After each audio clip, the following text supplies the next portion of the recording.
Heavenly Father, we thank you for life, health, and strength. We thank you for what you're doing in the life of your people. Lord, continue to strengthen this board. Let them do what is right by your people. In Jesus' name we pray. Amen. Amen. Amen. Amen. Thank you.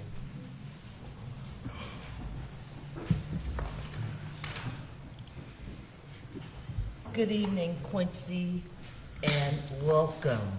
Today marks the first day of school for Gadsden County students, a day that changes the entire rhythm of a city.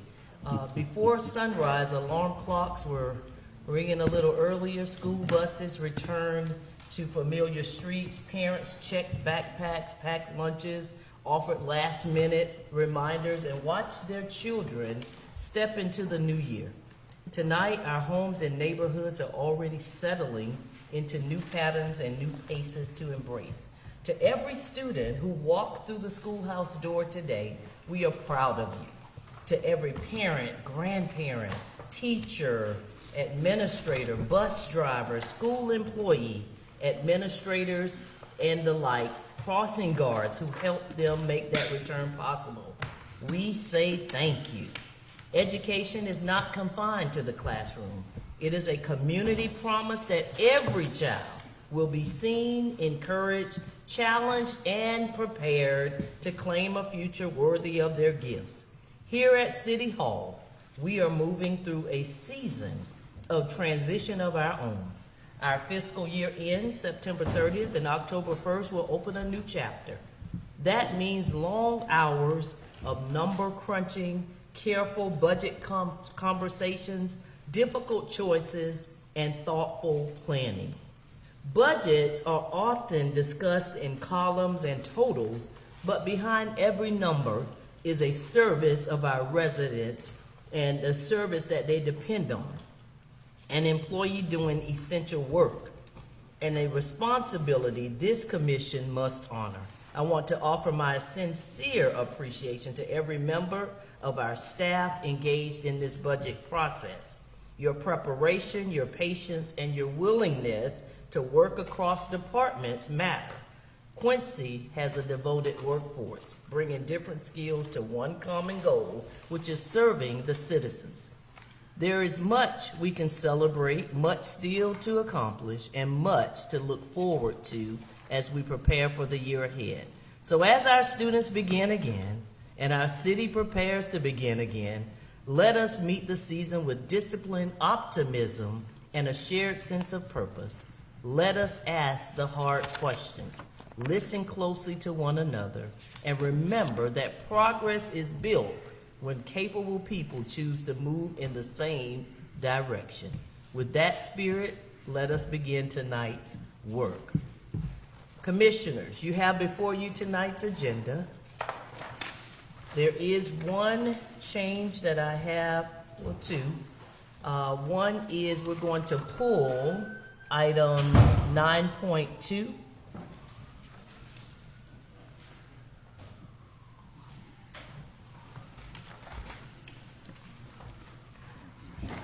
And if we could add to presentations and proclamations, 4.2, add QPRD presentation by QPRD Director, Ms. Shawana Moore.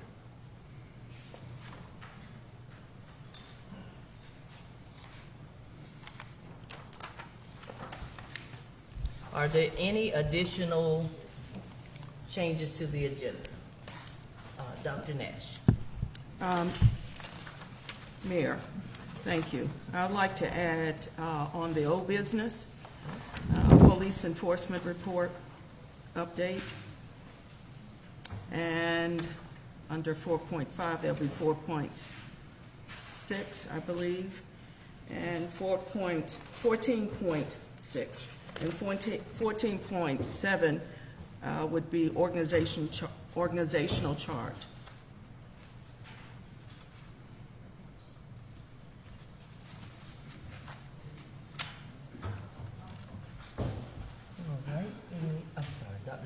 Yes, that's it. That's it.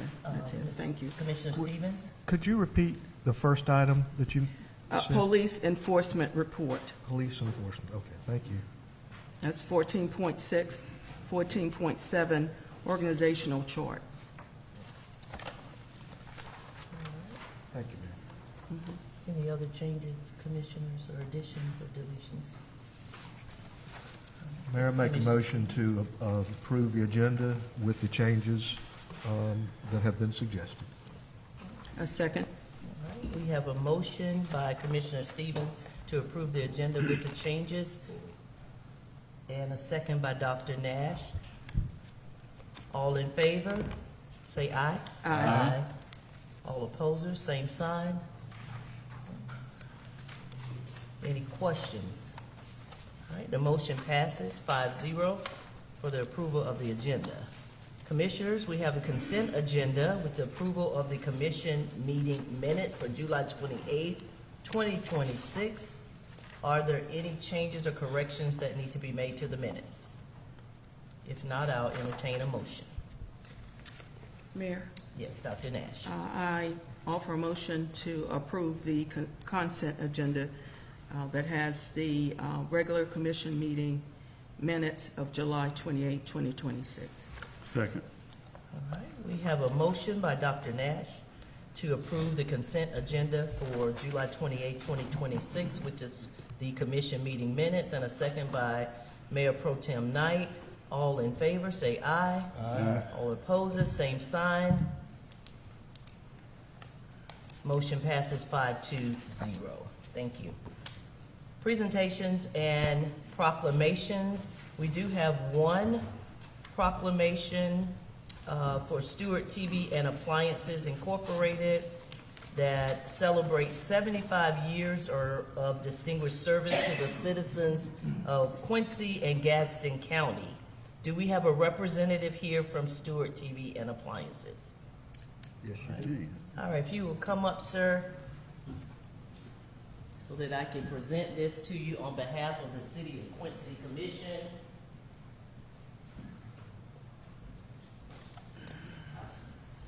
All right, so we present this to you in celebration of 75 years of distinguished service to the citizens of Quincy and Gadsden County. Whereas locally owned family businesses are the foundation of thriving communities, preserving the traditions, values, and relationships that define a citizen's character while contributing to its economic vitality and quality of life. And whereas Stewart TV and Appliances Incorporated, located at 24 West Washington Street in the heart of historic downtown Quincy, has faithfully served the citizens of Quincy and Gadsden County since 1951, earning the trust and loyalty of generations through exceptional customer service, integrity, and an unwavering commitment to excellence. And whereas for 75 years, Stewart TV and Appliances has witnessed and adapted to extraordinary changes in technology, commerce, community life, while remaining steadfast in its mission to provide dependable products, knowledgeable expertise, and personalized service that can only be found in a locally owned family business. Now therefore, I, Dr. Robert L. Wood, Mayor of the City of Quincy Florida, on behalf of the City Commission, Dr. Beverly Nash, Commissioner Ronte Harris, Mayor Pro Tem Knight, and Commissioner Stevens, we present this to you on behalf of the City Commission and the citizens of the City of Quincy. We hereby proclaim our deepest appreciation and highest recognition to Stewart TV and Appliances Incorporated for 75 years of distinguished service to the citizens of Quincy and Gadsden County. Please give him a round of applause.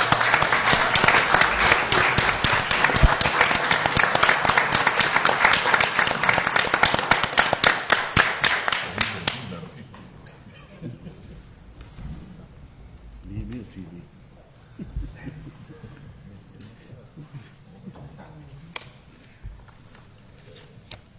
Now we will have QPRD, Quincy Parks and Rec Director, Ms. Moy, to come up for her presentation.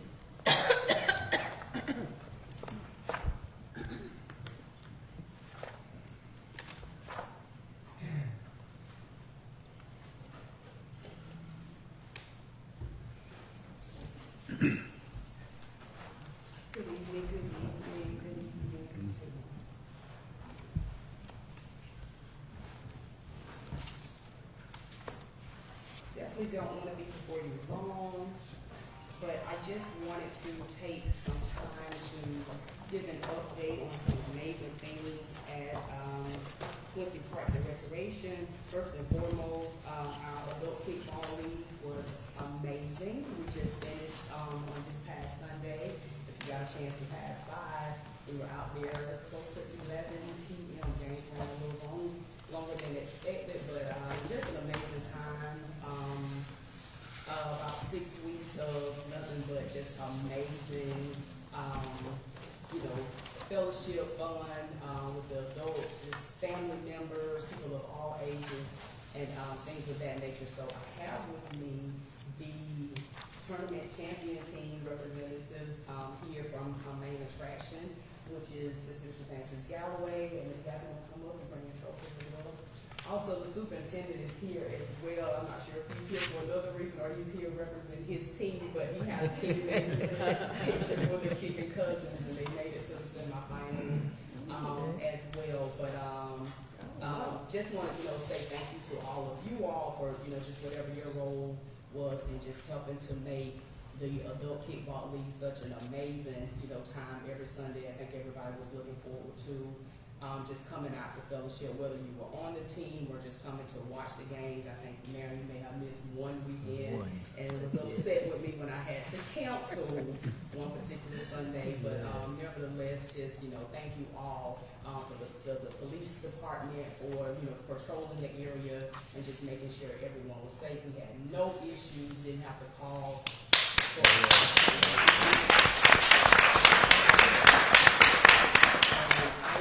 hundreds of people every weekend, every Sunday. The crowd got bigger and bigger, but no issues. One medical issue may have a little concussion, but it was just so competitive, with everyone that played. And so I'm going to give you the floor just for a minute. You want to say anything? First of all, I want to thank God for being here today. I want to thank Shawana for this opportunity to be recognized as something different. Something never been done at the recreation department. Just a lot of things they should do. And I'm just grateful, man. And I just appreciate it. Last but definitely not least, definitely want to, I gave you all a folder that has 3 flyers that's in there. Have great representation from our Quincy Parks and Recreation Department, football, and we're cheers not here, but football program. They start their season this Saturday with the Jamboree that we are hosting here in the city of Quincy. There will be, outside of our program, 3 other programs that will be here in our city for the Jamboree. You guys have the schedule as far as game times. Games start at 9. Last game is until 4:30.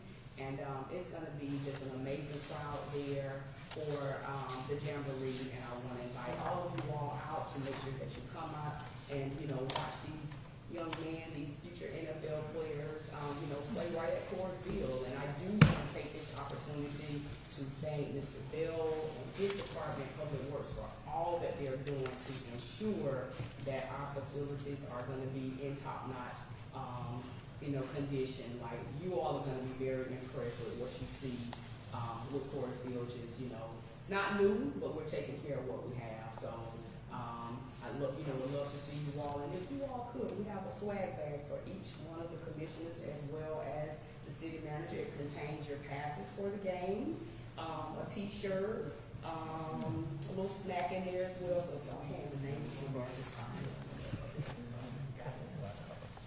Thank you all.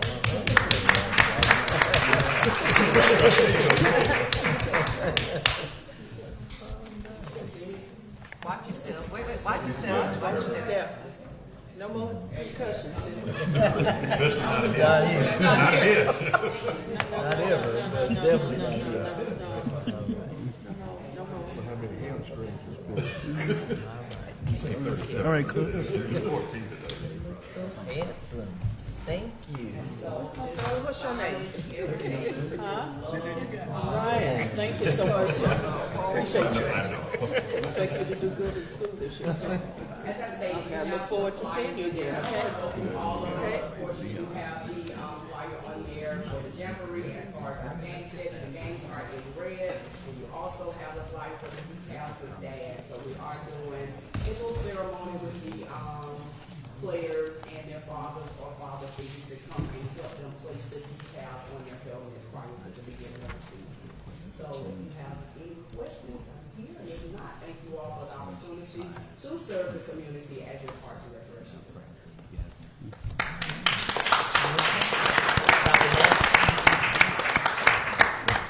Thank you so much for your service. Thank you for your attention to detail, for your hard work, for you putting together excellent programs for our community in short order. And to the young people, we're so proud of you. To the mothers and fathers who support and citizens who support, we're very proud, and thank you so very much. We look forward to more to come, and we will be following you young people as you go through the school year, because we expect great things from your participation, not only in the Parks and Rec program, but your participation with our superintendent at our schools. So thank you so very much. You did a wonderful job this season. So I just want to say, yes, I have enjoyed every minute. I mean, I, was out there for the softball, I think, games with the young people, the kickball with the adults. Now we're gearing up for football with the young adults. So I just, I can't say enough about, I've heard in the past that we have nothing to do for the youth. Boy, have we proved everybody wrong. Because there has been something, if you don't have anything to do, or if your children don't have anything to do, you have your head in the sand. Because Quincy Parks and Rec is on the move. So let's give that a round of applause. And congratulations to Main Attraction and also the runners-up. We don't want to, leave them out. T-shirts and more were the runners-up. And again, it was just the camaraderie of people out there at that kickball game to see that complex come alive again. That's awesome. So thank you all. I hope you guys come back next year to the tournament. I know she's cooking up something for next year. So, and young people, school is in. I wish you all the best of luck. Listen to your teachers, listen to your parents, and they're not going to steer you wrong. Thank you all so much for the gifts. We appreciate it very much. Commissioner Young men, Stevens? smile. Smile, smile, smile. All right, thank you. Okay, well, all right. All right, thank you all. Thank you, yes. Can we give them another round of applause?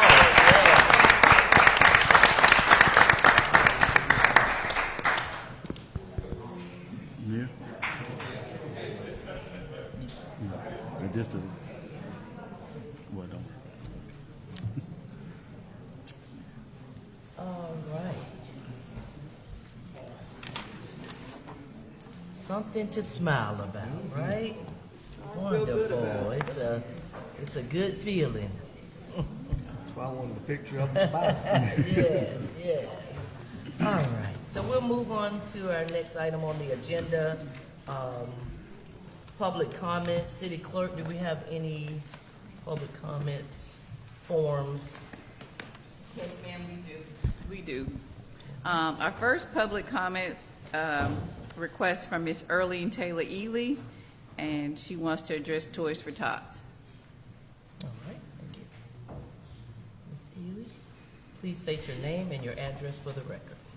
Good evening, Earlene Taylor Ely, P.O. Box 1131, Quincy, Florida. I just want to come before you. I spoke with a couple of you personally, but I want to come personally and thank you for your support. Last year, I'm a coordinator for Gaston County Toys for Tots, and with your help last year, we were able to support 1,100 families, right, with toys and 100 bags. This year, my goal is hopefully to do 1,200 to 1,500 families, and maybe 150 bags. And this also includes over 1,000 books. I don't remember what the school thing was, but But anyway, and I'm also in need of a facility, because we were housed over at the, what's the name, and as you know, there's some damage over there, but I think I have a building. But I'm here to just ask that you please remember us, in your budget, so we can support these families and keep in with our motto to make sure every child has a Christmas. Thank you. Yes, sir. Commissioner. I just have a question. What amount are we funding you guys at? I know at one point it was $10,000. How much did we fund? 15,000 last year. You did? No, sir. I Oh, didn't really? get 10. Okay. Yes, sir, it wasn't 10. I don't even think it was 5. Yeah. So, but, And you still told us thank you. So, I did. and you I still did. said, and you still said thank you, and you didn't complain. Every little bit, because everything that I spend, I have to go out and solicit and get it. I understand. I know in the past, commissioners, we've done, I believe, this was one of our title events that we did sponsor as a city, so I'm not really sure what happened in the last couple of years, but I will thank you for putting that on our radar. Thank you. Thank you. Thank you so much. Toys for Tots is a wonderful Yes. program. I remember it when I was a young child myself, so I think it's definitely something we should support. City manager, however we can in our budget when it becomes that time. So thank you so much. Madam Clerk, do we have any other? Yes, ma'am. We have Clarence Tennell to address our police chief. Thank you. Mr. Nell, please state your name and address. West King Street.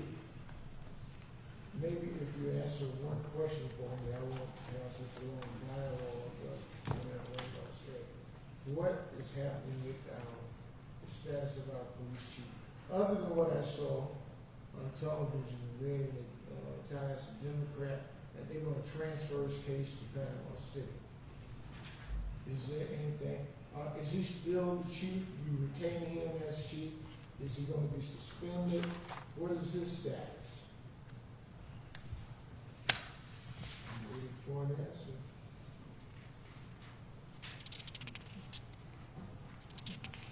Usually for those questions, I would defer that to the attorney. Attorney? Right, I would, commissioners we won't answer Okay, that I question. said that because I think it's very important to the citizens of this state to know whether we have a police chief. And how can, if you retain him, how is he going to gain the respect of the men underneath him? I don't see how it could happen. You can't go there and tell me what to do when you're not doing right yourself.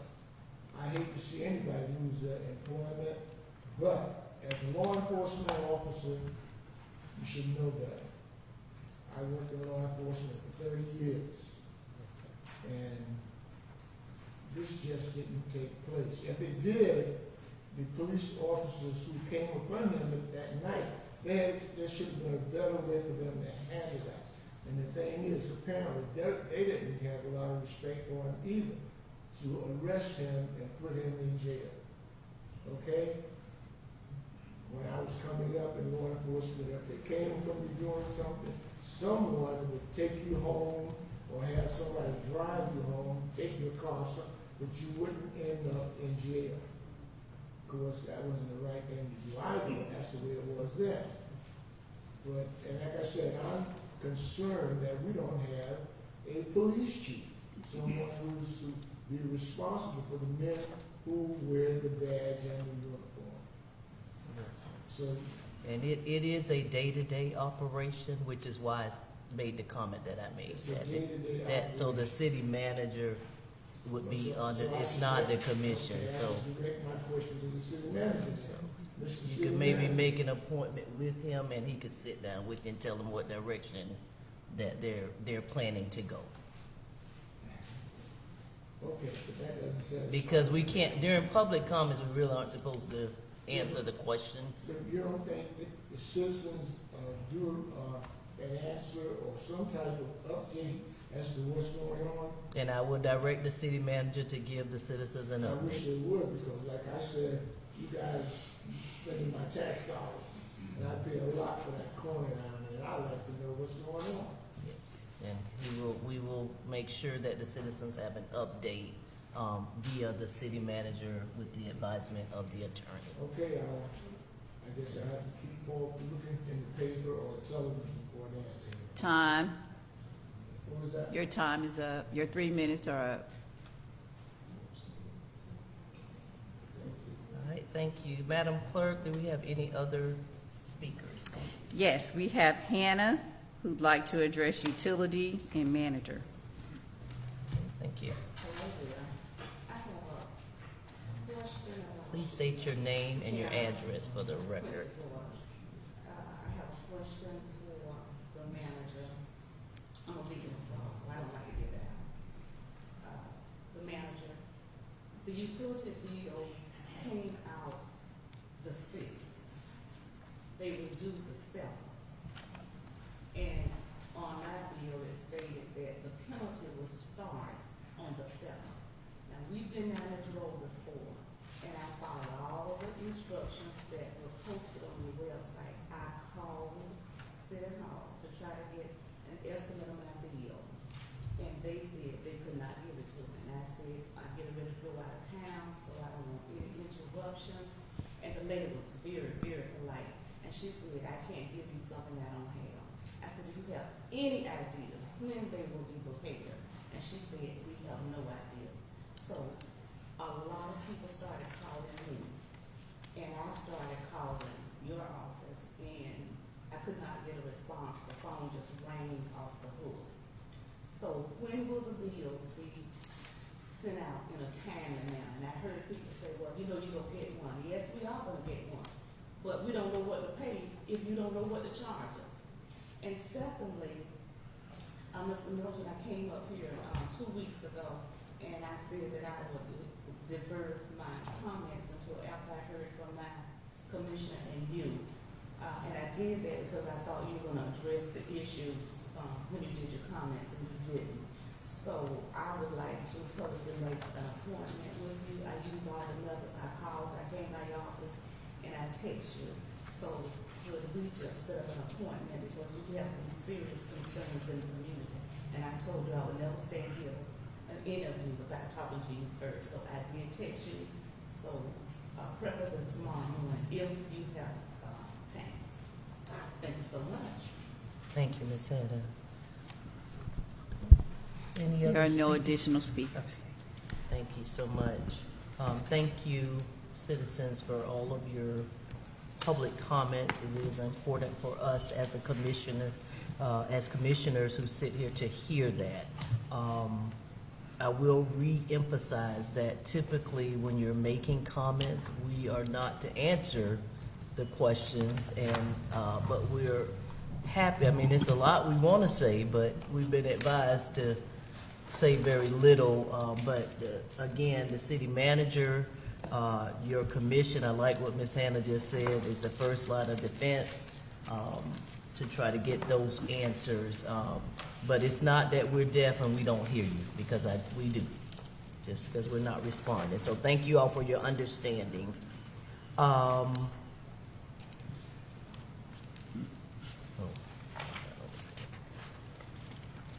resolutions, there are no resolutions scheduled. Reports and requests, city manager, Quincy Plaza Erosion and Remediation Funding Agreement, USDA. Thank you, Mayor. Agenda item 9.1, Quincy Plaza, Mr. Justin Ford with Dewberry. Good evening. Good evening. So, about a month ago, on July 14th, we came to you with an opportunity to go pursue some grant funding to help mitigate the erosion problem behind the Aldi's. Subsequent, you all approved that. Subsequent to that meeting, the city manager submitted that request to the state, or to the USDA, to the federal government, to the USDA. And I believe on July 29th, I think it was, if I'm remember my dates off the top of my head. We heard back from them that it looked like we would be able to get funding. We had several subsequent phone calls, and then ultimately, Friday, I think it was, we finally got the draft agreement in. Your attorney was gracious enough to expedite his review of this. It's my understanding that's been completed, and I'm not aware of any concerns with it. It's a pretty standard contract. We've done several other projects and other entities with a similar contract. There are a few things that I would point out to you.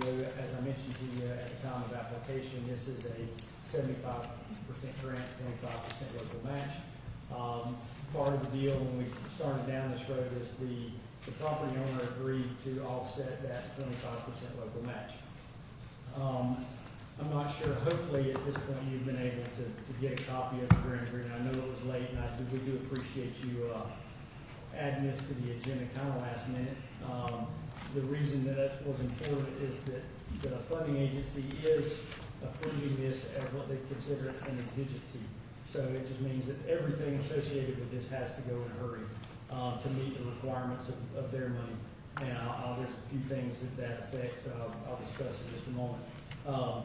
But one thing, again, going back to the match, the owner has agreed to pay that, but what I would recommend that you do is when we get ready to move forward, before we authorize any contractor to make any, or to start any work out there, is that we get that money up front from the owner, so the city's not on the hook, and we're not having to try to chase somebody down for money. So that being said, I can get that. They've already provided a letter indicating that that they're willing to pay that. We did not really know the amount until we got this grant back. Now that their match is $115,000, I'll have a conversation with them this week, and we'll see if we can go ahead and get that moving forward. If you are agreeable to this grant or to this agreement, and we move forward, like I said before, they are considering this an exigency, and so we do need to move forward expeditiously with the procurement process of a contractor to do this work. Under the normal constraints of an exigency, we have 90 days from the day of the damage to repair the work. That would be August 24th. They understand that this process is taking some time, so they are giving us some additional days. We indicated to them that we thought, and I don't hold you to this day, it was ultimately 45 days after the award of the project. We're thinking sometime mid-October that this can be completed. And the funding agency is agreeable with that, and I don't think we'll have any problem meeting those deadlines. In addition, so there's $391,000 that the federal government is allocating for construction. The additional $115,000 for the local match, again, that the owner will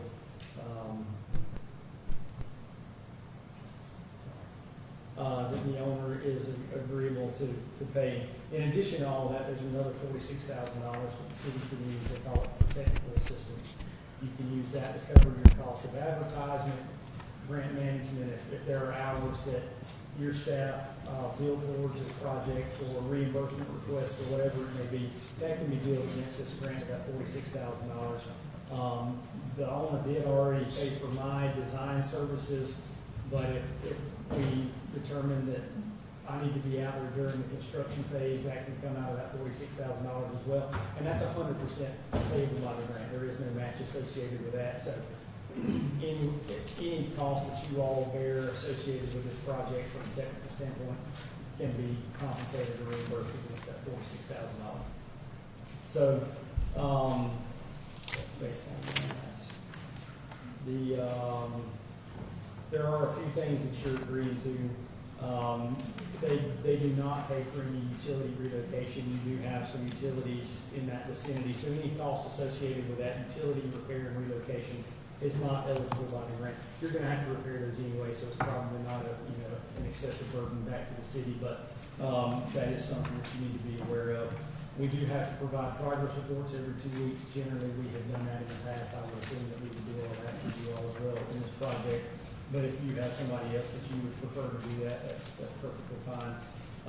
And then on the back end of the project, we do have to provide certification of completion and compliance with the plans and specifications. That has to be certified by an engineer. I will do that. I should have told you in the beginning, The project the design has been complete. We've got the permit from the Northwest Florida Water Management District, actually the exemption about a week ago now. So all that is in place. We are ready to move forward with the construction of this project. So what we are asking you for tonight is, well, any questions on the grant agreement before we talk about what we're asking for? Mayor Pro Tem Knight. Yes, don't object to this at all, but you did say that the owner is willing to pay the 25% Yes, matching sir. fee? And they have already provided a letter to the city, indicating, and I've had several conversations with them, they're fully on board with that.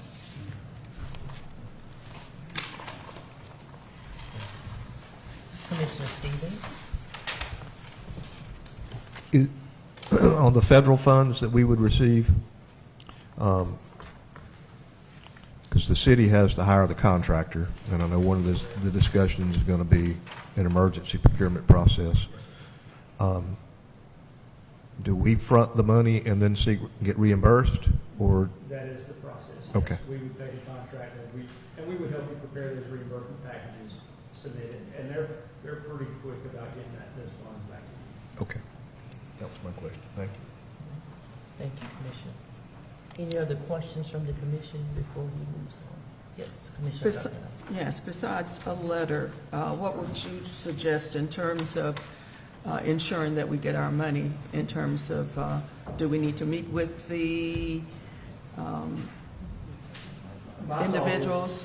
My thoughts are, is you have all the leverage. I mean, Okay. the timing of the project is in your control. I would tell you not to, I would not give the contractor a notice to proceed until you had those funds in hand. Mayor. Yes, Attorney. I think it would be very advisable to have a ironclad contract in place with the property owner. I think, Mr. Ford, you said it's an LLC out of South Florida somewhere. So we can work together to make sure that before we turn a speck of dirt, that we've got the appropriate assurances that we'll get reimbursed. Super. I can provide you their contact information. Okay. I appreciate that. But we'll expedite that. Yeah, my question was it going to be a contract agreement? So you've answered it. I would hope if we could get in touch with them, we could bring it back to you all in 2 weeks for approval. Super.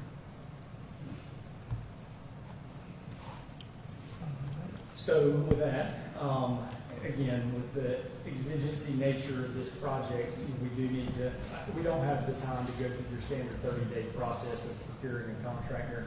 It's our recommendation that we move with a 7-day process. I'll tell you that, again, the owner has already paid for the design and permitting and all that, so he's got all that. He's already provided it to a handful of contractors. I've already been talking to contractors about the project. So it's out there. We will make sure that other additional contractors see it. We'll run it in the newspaper, your city's website, whatever that may be, so that we get the word out. But our goal, or my hope, and my recommendation would be is that we open bids on August 21st.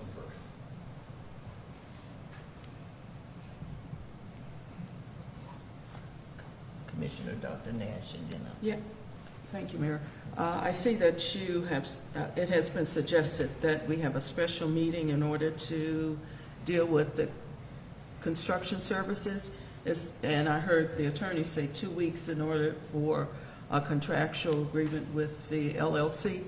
So, Is that a regular meeting in 2 weeks? Yes, sir. yes. In that case, I think we're probably fine. What I was trying to avoid by that, and maybe I should have done my homework better than I did. I just didn't want to open bids on August 21st, and then for some reason we have to wait till September to award the contract. We need to be in pretty short order. So if you have a meeting that following Tuesday, August 21st is a Friday, that would give us a couple of days to review everything, make sure everything is in order, bring a recommendation back to you, and then have that on your agenda on the 25th. Okay, all right then. And that was actually when you said open bids, I didn't know if you meant put out the bid itself. You mean actually do the bid? Okay, gotcha. Okay. Yeah, so our intent would be, if you authorize us to tonight, we'll start tomorrow putting the project on the street, notifying it, getting it in the newspaper, website, whatever it may be, to accommodate the August 21st bid date.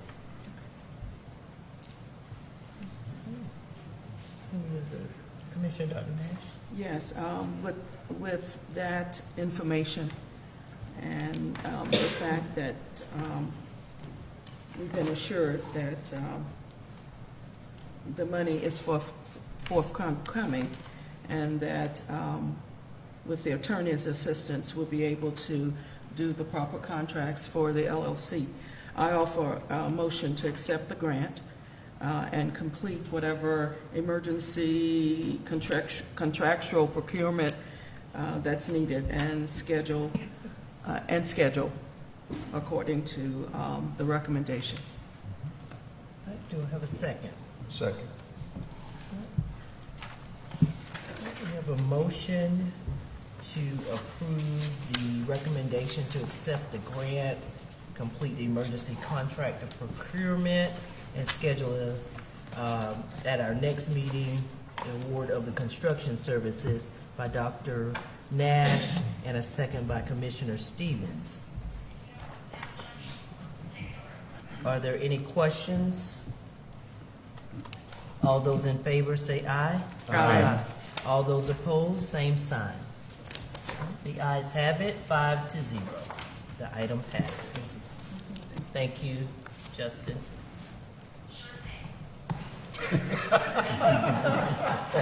Thank you, Siri. Thank you.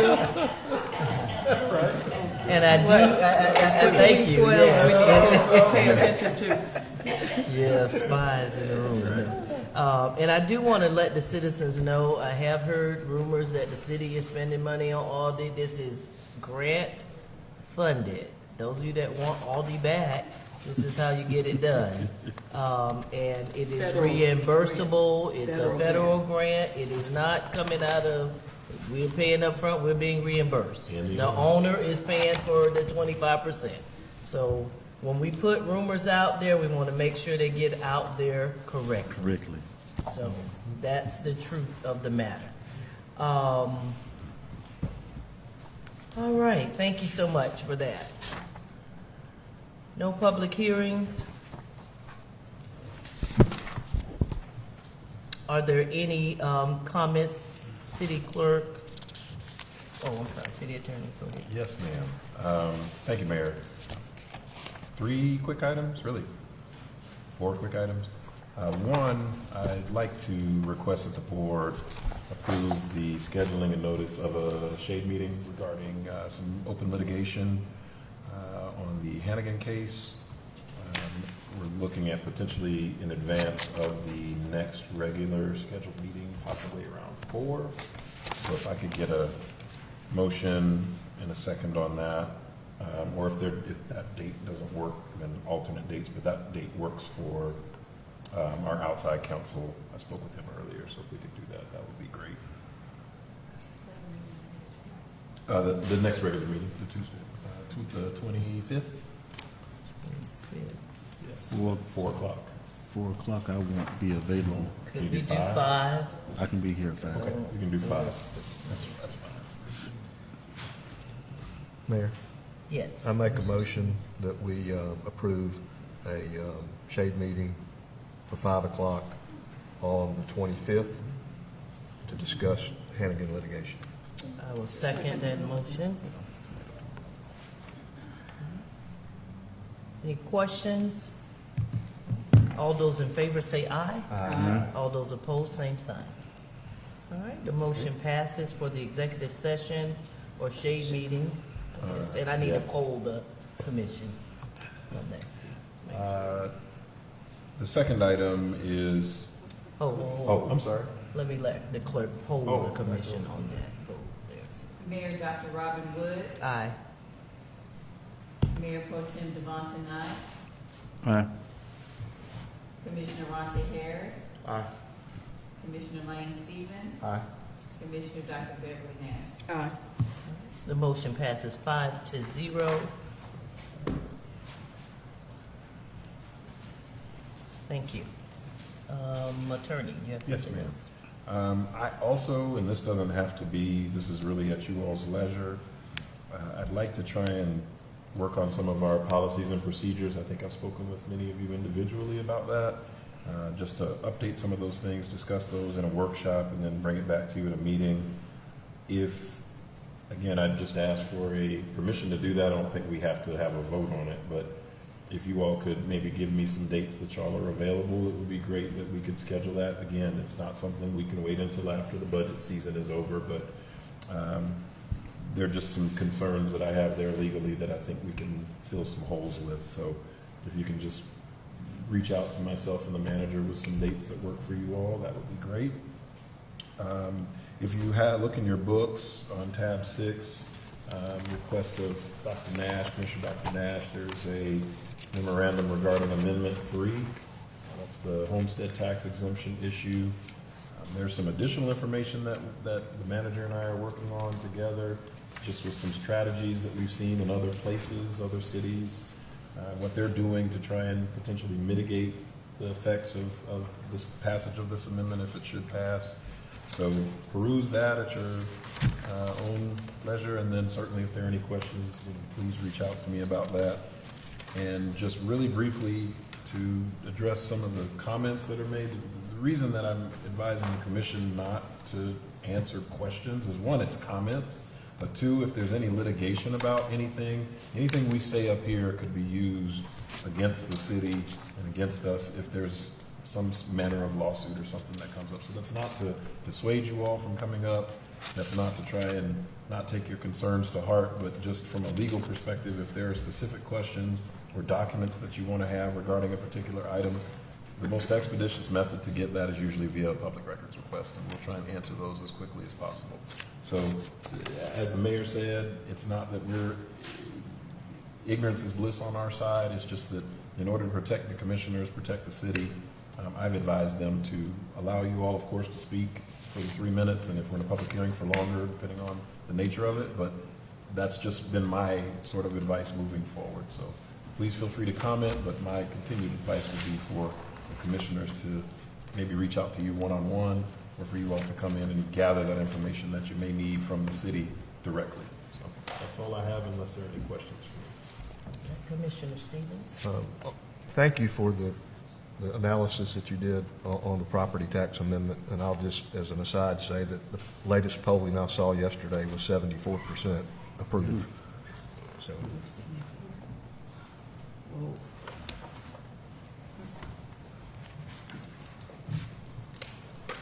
It's going to be a hit if it passes. We're looking at a $400,000 to $500,000 hole that we're going to have to fill if that passes. And that's important for citizens to know. Because if you don't get it in taxes, it has to be made up somewhere else, which may be some of your fees. And that's just us. That's not including the county and the other municipalities and things. So we got school board and others. It sounds good to get rid of property taxes, but the money has to be, produced somewhere else. So those taxes, that loss, you got to find somewhere else. So be patient with us should that pass. And as Commissioner said, it's looking like it may do just that. All right. Madam Clerk, if I could just ask you to contact the commissioners and get some possible dates for the workshop, for the policies and procedures. I think that'll be the easiest way to go about it, and get some common dates so that we could definitely go over those policies and procedures, because as the attorney said, I'm sure he's heard from more than one of us about some changes that we need to put in place, even concerning, decorum, things like that. So if you would just contact us, and they can, commissioners can respond to you one by one. And we can, now, let me ask this before we go forward. Commissioners, would you prefer to do your workshops after the budget process, or before, or during? Or does anybody have any strong comment? Dr. Nash? I would say after, because I think we need to tackle our budget first. That's most critical, because we have to present a balanced budget by October 1st, September 30th.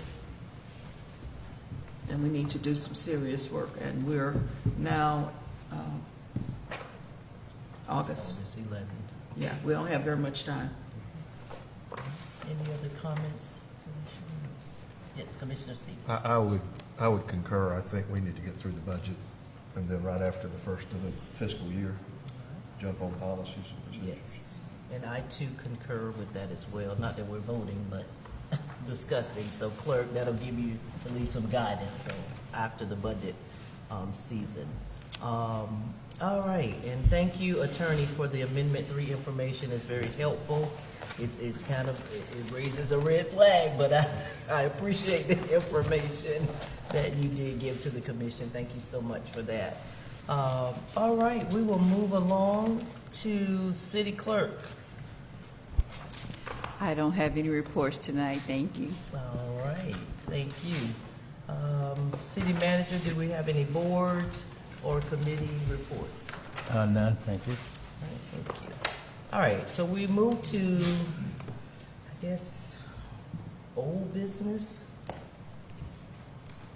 And the first one, and I guess most of these, city manager, will be under your preview, or your purview, to kind of give us an update on, first, the smart grid. Okay, we have Mr. Stephen Goss, if you would come with the smart grids, and if it's okay, Mayor, he's with the timelines for the laptop distribution and digital agenda access as well. Okay.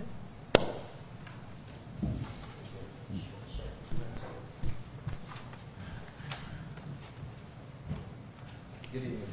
Okay, on the smart grid, Tantalus actually had a meeting with them last night, and they released about 20 different billing format files to us through the portal. So I have to send those out to ADG to get them to review them, see if we can use them. The rep said that she would be more than happy to have a meeting, like a Zoom meeting, next week. Anytime would you like to do that? So it'd be a good time to test out the laptops with the new Zoom setup. So we had a Zoom setup at the same time.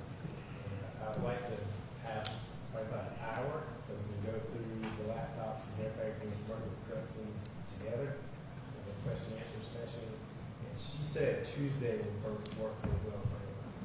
So that's what she does. This upcoming Tuesday?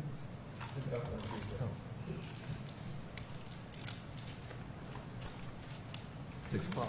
What time? 6, 5, 6. 5?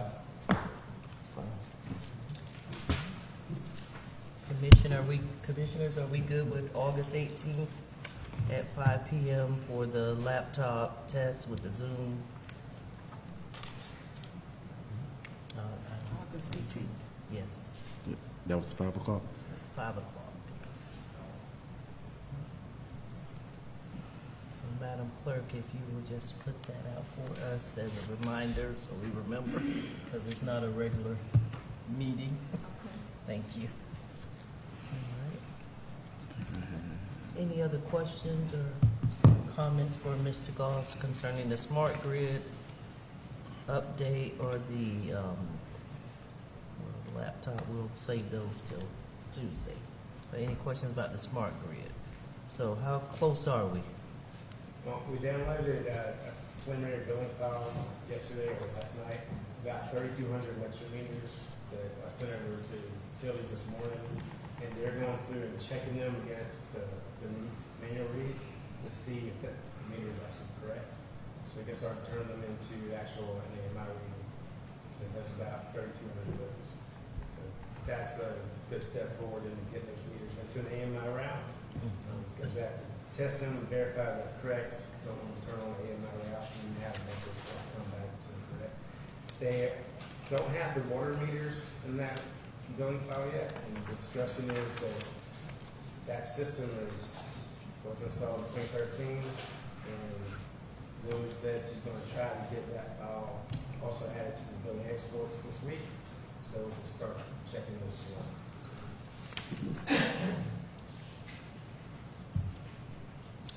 Okay. Because we are anxiously awaiting those smart grids so that when we get to down here to 14.3 in just a second, that we can. Anyway, we'll just wait on that, so. But any other questions for Mr. Galt?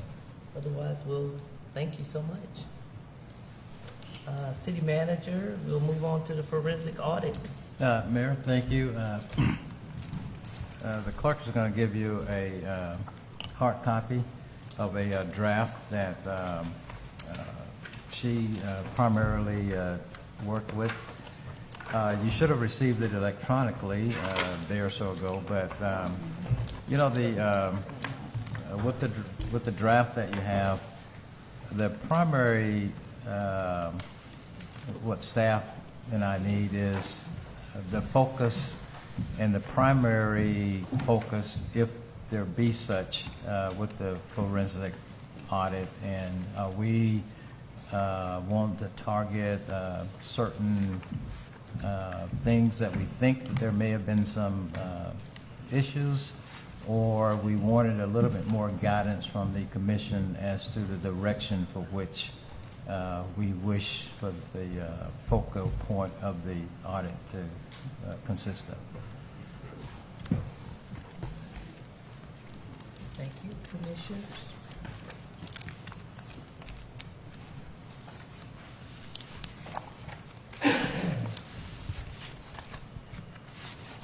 Commissioner Stevens?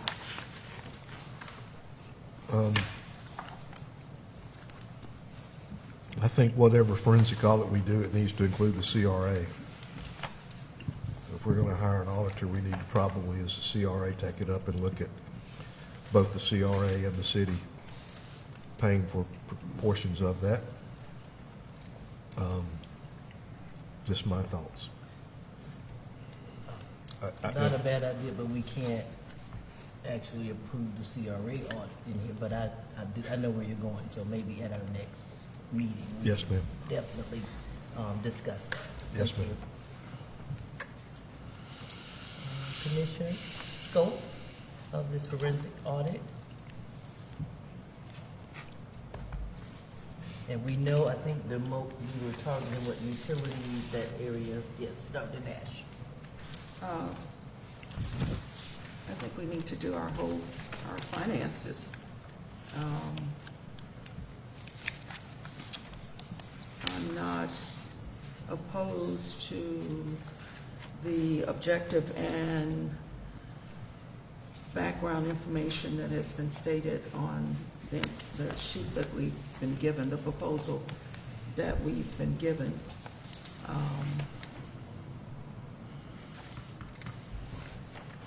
Because if we're going to do the forensic piece, we need to be very thorough with all our operations and be inclusive of all our operations. And so if we could have a little more time, and if we have any questions to send to the city manager and the clerk. But I'm appreciative of the information that has been provided based on what I understand has been written. So I don't have any objections to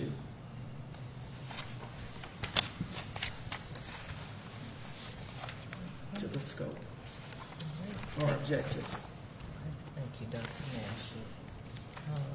And I agree, I do like the Pillar A under Section 3, financial position, diagnostic, and waste analysis, because I think that's important for us to know what are we spending, what are we budgeting, what are we spending, what is being wasted when it comes to our budget dollars, our money that's out, and I think a forensic audit will tell us that as far as this framework, that this is actually a very good framework that they looked at it after they sent it to us. But and I do believe that even a forensic auditor will suggest some things as well as they start. But the key point is that financial diagnostic throughout our department, our finances. IT, even IT, I like that on here too, IT optimization, because is it a way maybe, that you can condense two, into one, so to speak. So it may be beneficial for, again, an outside person to come in and tell us how we can, you know, especially with Amendment 3 out there, this will be helpful to us to kind of figure out what's going to benefit us financially in the long run. How are we doing our transactions? You know, what would be better for us? You even have something in here about I think there was something in here about burial sites, but I don't remember where it is, but it's somewhere in here. So I think that a full scale, if we're going to pay for a forensic audit, we don't need to hold back. It needs to be done with validity, and it needs to be done factually. And commissioners, if you, after you've read through this, if you haven't read through this, you can always contact the city manager, but I think this is a great place. This request for proposal is the start. This is where we, you know, we don't need to put a whole, it's already quite thorough, I think, as far as what we're asking to do. So we don't want to cut corners. We want to do a full-scale forensic audit through our departments, finance, utilities, IT, all of those. Yes. And also the Commissioner Nash. yes, thank you, Mayor. We've indicated an evaluation criteria, and I think that's very important as we look at the candidates or the vendors in terms of their services or deliverables. So I'm glad that. And we have a piece for legal as well. So I think this is quite thorough.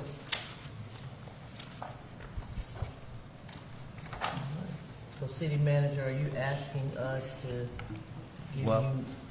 Yes, we heard you all's input. We'll give it a couple of days and we'll work with the clerk and whoever else, and we'll get the RFQ put together and bring it back at the next meeting for your approval. Okay, thank you. Well, if there are no further comments on that, let's go to the elephant in the room. Meter reading, meter readers progress, utility billing, residential and commercial arrears report. City manager. Okay, meter readers progress. We currently have 4 full-time meter readers again. So that is the complement that we've had. Prior to the latest where we've lost a couple, and so we're back up to full staff with meter readers. We also have 1 additional OPS that are working 20 to 25 hours a week or so to help out. So may not be this billing cycle, but hopefully after this cycle we should be back when it comes to meter readers as far as that part of the issue. So weather holding up, and those guys are actually working diligently the past couple of days. Not that they haven't been before that, they've just been kind of short-staffed. And working to get them, the 2 additional ones, the 1 full-time and the 1 OPS, get them all trained. So we're doing good in that department. Utility billing, once we get that to where we get the data in, and the data clerk can get it to the third party, then that will help with that. Now, sometimes mail delays and other things may happen, of course, so we don't have any control of that. But what we do have is trying to make sure that we get the data and everything into the system so that all the other processes that take place after that could fall in place. You received, again, and it was probably just a couple of days or a day or so, a copy electronically of the arrears report. But sometimes, you know, you want to have it in print, and so you was provided a print copy with the Cycle 1 residents and Cycle 2. No names, all the names have been taken off, but the addresses are there. And the same thing with the businesses. Those businesses that are on Cycle 1 and Cycle 2 is listed there as well. Thank you. Commissioner Stevens. Thank you for the report. Regarding the arrears report, there are at least 2 listed under resident cycles that are businesses. And they've got some extremely high bills. Okay. 18 South Adams. And What page is it on? it's on page 2. And 502 West Jefferson. That's right next door. Okay. So we need to make sure that residences are residences and businesses are businesses on our arrears report. Okay. And when they're behind, one of them's behind $11,910, and it's a business. They don't need to be pumping gas over there. It needs to be shut off. And the other one's behind,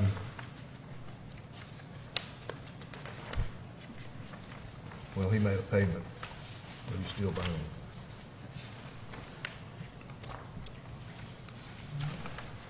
Okay, we'll definitely pull and look at those a little bit more carefully than the rest of them. We kind of. Well, I look at the residents, and when you see a number that high that jumps out, it's like, what is that residence? And then you look at the address, and it's a business. Gotcha. That's what flags it for me when I'm looking at it. And city manager, I'm sorry, Commissioner Stevens, okay, thank you. City manager, where are the commercial businesses arrearage? Because I only have resident. Do you all have No, I don't have something that business. says business, commercial businesses? No, I don't have a sheet that says business. So all of these are residential, except for the two that are not. Is it a?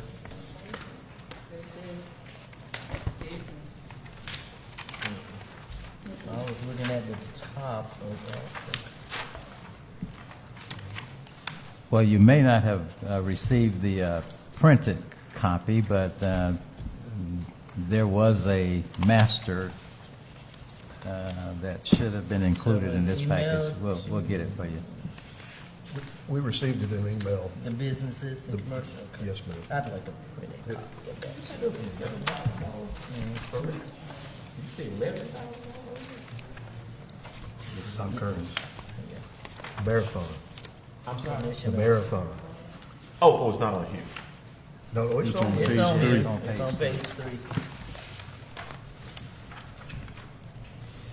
Now, we've said this prior about these businesses having bills like this. And we're Page cutting 3, people- cycle 1. Yeah, we're turning residents off, but we're letting businesses have a bill thank you. We're letting commercial businesses have an arrearage. How would they ever catch up an $11,000 bill? We need to send there's a nice just, little letter. they are charging customers every single day that they drive to get gas right now. So, city manager, we gotta put the brakes on this one, because that's way over. We would never allow a resident to get this much in the arrears. So I think we need to be fair. If we could look at specifically at that one. But of course, there are probably some other ones, but we just got to. We had the city manager to send a nice little letter to Yeah, them. we it's one thing to be nice, but this is a business. We run our city on utilities. We have several $11,000, $12,000 Yeah. accounts for businesses. So. Thank you. And are they paying these are they paying anything? Yes, I'm sorry. Mr. Tennell, you, Yes, quick question, who's responsible for that? For anybody that. come up to the mic for me, Mr. Tennell. My utility bill is about $300 a month. If I go past the 22nd, I think you hit send a notice about you gonna cut it off, and here's somebody owed $11,000. Who's responsible for that? I mean, somebody in utilities on this bill needs to go to jail, really. That's all I can say. I mean, it's ridiculous. Now, yet, my bill, in fact, I don't even wait for the bill to come out. I come around here to pay it out of my pocket, and here's somebody with $11,000. That's just unreal. And somebody needs to answer for that. Well, okay.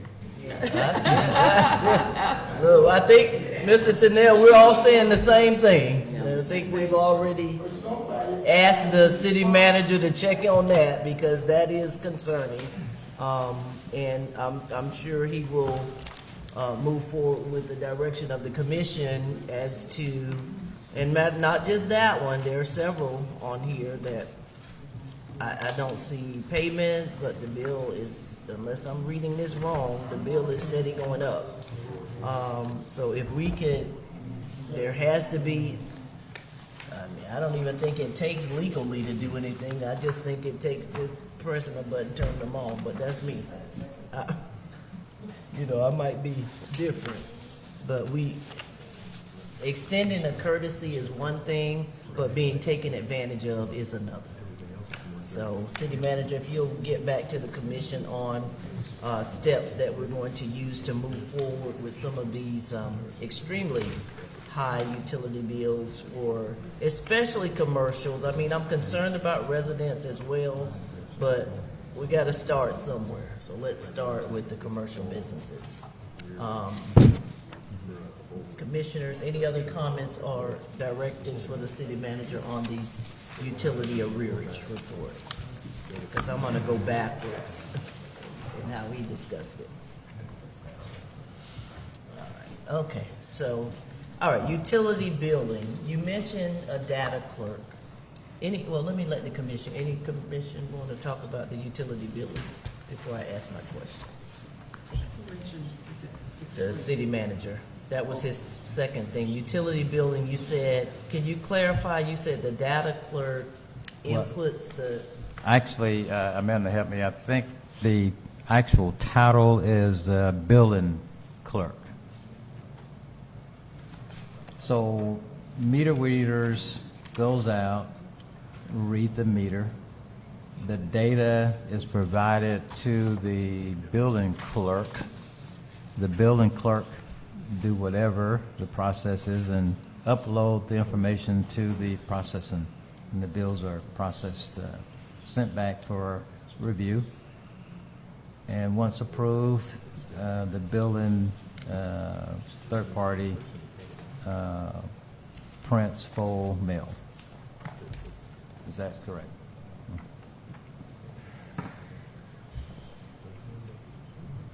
So, the breakdown, when a person, okay, let's just try to clarify. When a person doesn't receive their utility bill, or if they go online and the amount due is zero,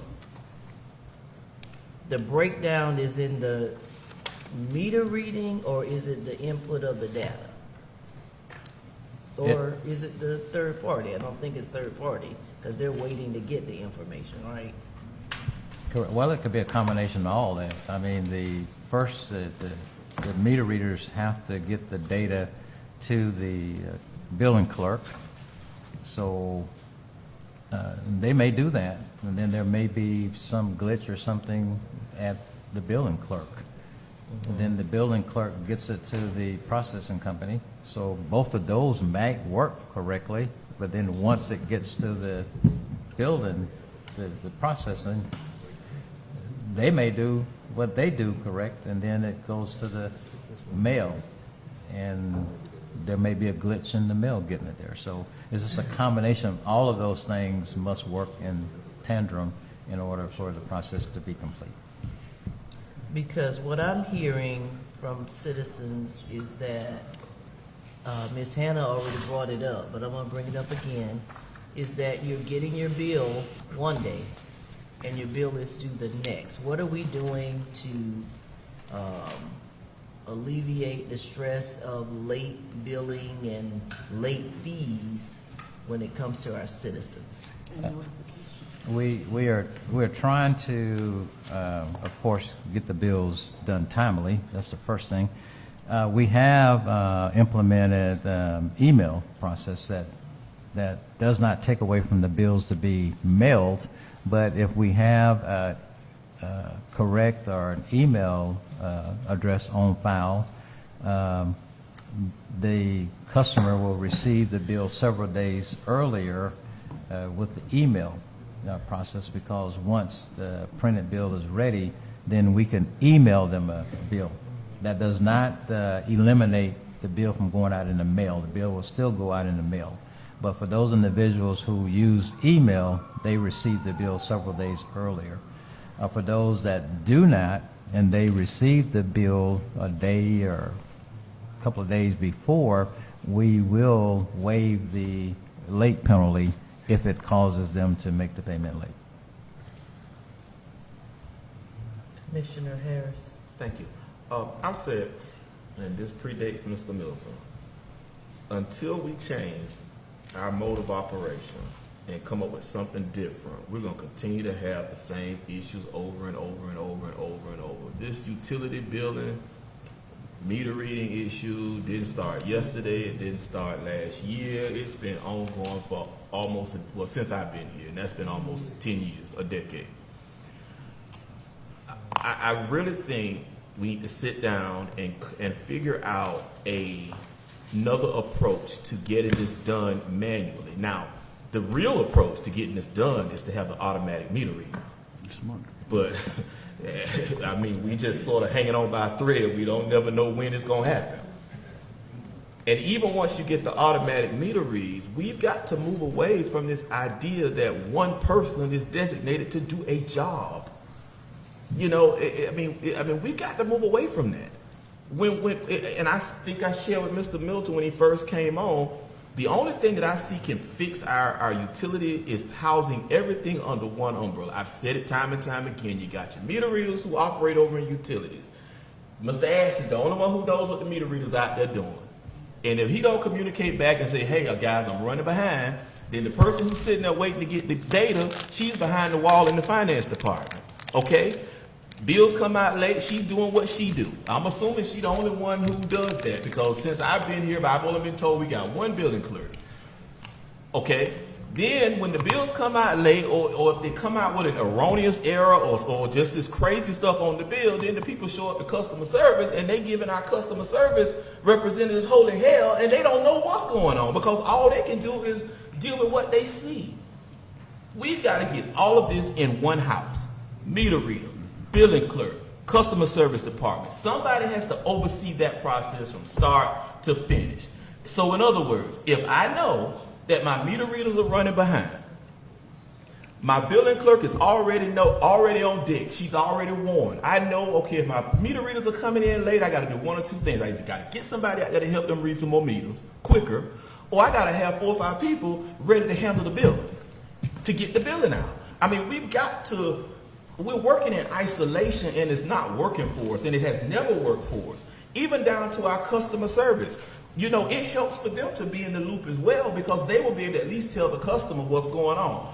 I guarantee you, if I get a crazy bill, and these are the only people y'all let me talk to now. So if I call City Hall, the only people I can talk to is the customer service window, and they can't tell me nothing other than what's in the system. And we owe our customers a little bit more than that.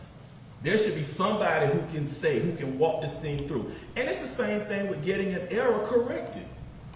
You know, you go to customer service. Well, I got an error on my bill. Okay, well, I got to send it back to finance. Then finance got to get back to the meter reader over in. It's too much. If we're going to run an enterprise, we've got to get everything in-house under one umbrella. where everybody, all parts are talking to each other on a daily basis. Now, I suggested in the last meeting that we train, I don't know how many guys Bill got who got a little extra time in the evenings. I don't even know how many utility guys got a little extra time in the evenings.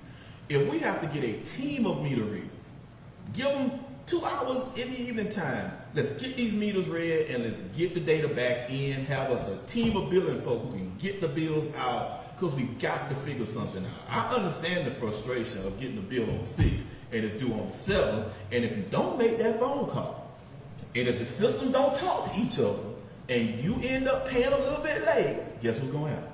They're going to flick you off because this department didn't talk to that department, didn't tell that department something. So I keep going back to I keep preaching this same sermon. We've got to get our enterprise under one umbrella if we're going to fix it. And we got to get somebody who's managing all these moving parts. And so when we see a hiccup, they can automatically put an intervention in. You know, and so if there's an issue with billing or that third party, then we all know what's going on and we can handle the issue. Even our customer service reps can say, well, hey, we had an issue with third party X, Y, Z. People understand when things happen because we're human. The part that the community don't understand is when you call and you try to get an answer and don't nobody know nothing. Now that's frustrating. So I didn't mean to go off on a tangent there, but we've been dealing with this for over a decade. Probably longer than that. But we've got to figure out seriously, we got to change how we do business with that whole enterprise. And I like how you walked through the breakdown. I done did all that years ago. And that's when I found out we got so many moving parts that are in different locations and they don't always talk to each other. And that's not good for our customers, because we deserve to give them a little bit better customer service than that. And I do feel for our customer service representatives because they catch it. They're the only ones that the people can vent to. And it's not fair to them when you got other parts that they don't control. Thank you. Thank you, Commissioner Harris. I think we've said it even since I've been up here. Cross-training, making sure that others know jobs that they may not normally do, especially when you have a limited staff. I think it's important that you do that.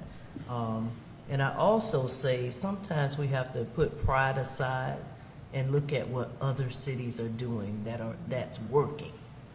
It's okay to see what other cities are doing that they may not be having the same issues that we are.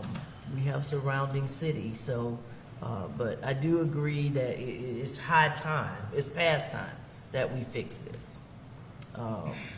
Because there's some type of breakdown, because now it's affecting me at my own home, you know, so it's even more important. Not that it was important, but it's just that I understand now because it's affecting me. You know, when citizens come to you and tell you things and you empathize with them, you know, but when it hits you at your own house, yeah, that means it's real then. So I really feel like, city manager, that maybe we do need to look at the system. I mean, what's wrong with changing? Just because we've done something this way for years doesn't mean we can't change it to make it better. So I do hope you can get that. Maybe, I don't know, and to meet the smart, like I said, I don't know when we're going to get this smart grid, but I am so hopeful. I keep, you know, as they say, keep hope alive. I'm still keeping it alive, but it just seems to get further and further away. So I'm hoping that we will get this in place. It won't solve every problem because we'll still need, you know, someone to verify something, maybe a couple of meter readers, what have you. But yeah, we gotta give the citizens something better than they're getting. So thank you for indulging us on the conversation. But now let's put something in action that's going to work. And then you talked about the meter readers. So we're fully staffed with the meter readers. Yes. That's what you're saying. Yes. Yes. Okay. Fully staffed. What's the plan when a meter reader calls out or has a vacation? Is there overlap, someone that can step in their place, or you just rely on who's left to do the job? Well, here recently, now we have we've been working with 4, but now that we have the 5th person, that the OPS, then that person would be able to hopefully fill those shoes. In the past, there has not been a reallocation of resources that I'm aware of in getting it done.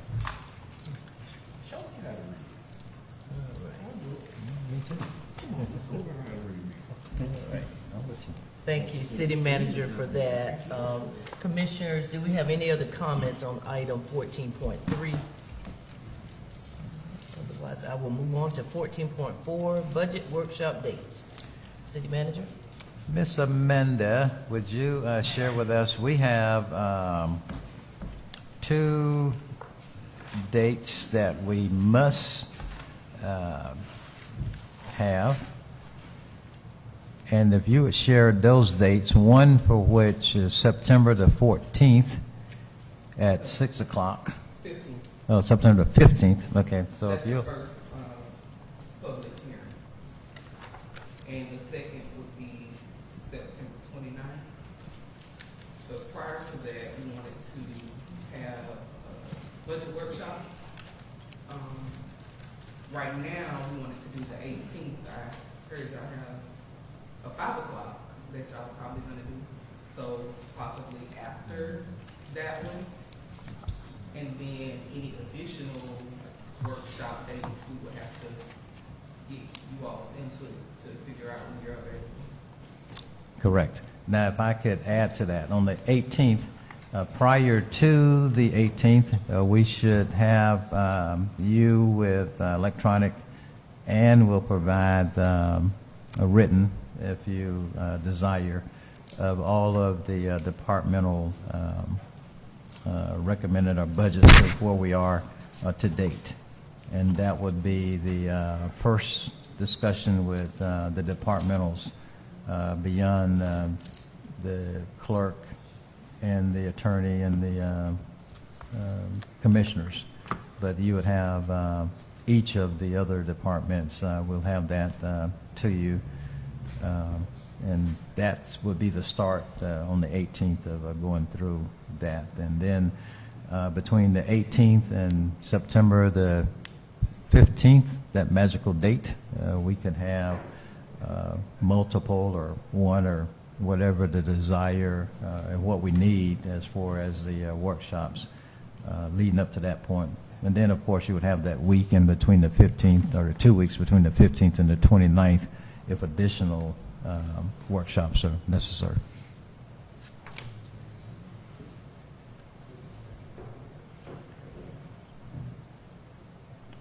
Okay. Commissioners, any questions about those dates?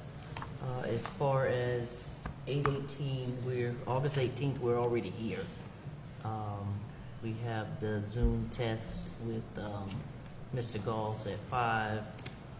Is there any objection to having the workshop for the budget at 6 o'clock after that Zoom test meeting? Isn't that election? Yes, I do Madam think Mayor. that that's the election. That's right. Yeah, I just said, I just thought about, August 18th is election. that's elections. Voting year. So that may be in conflict. Well, they, None of us are involved. they're not voting here, are they? From now to the 18th of August. Okay. I'm just bringing it up. I mean, Yeah, I forgot. Right, good point. 18th is, That's a great point. I mean, any of our facilities involved in? No, they're voting at their supervisors or the precincts. Mayor, Yes. I'm Commissioner fine Stevens? with workshops on the 18th. All right. All right, and by I the mean, I'm time, good. I ain't- by the time we're out, the election results will be. Yeah, I mean, I'm good. I ain't holding myself. I'm not either. I don't know who. All right.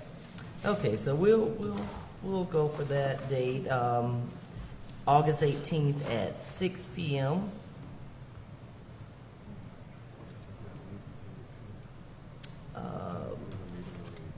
For the budget workshop. And you said the department budgets will be presented to us at that time? Yes. All right, and we'll walk through each one.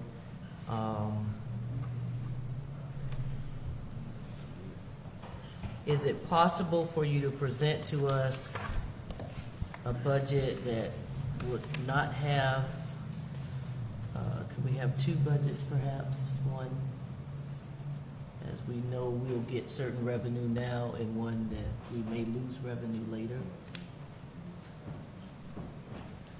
As far as If that, but it probably wouldn't be until 2020. It'll be the next fiscal year. Right. So we'd have a year, yeah.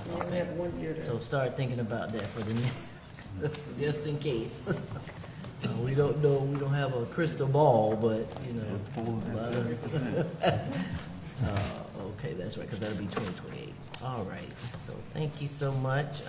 Ms. Amanda, do you have anything else for us? No, I would just like to add just, after the 18th, then whatever we feel would be necessary as far as workshops or additional workshops, we have that time to be able to.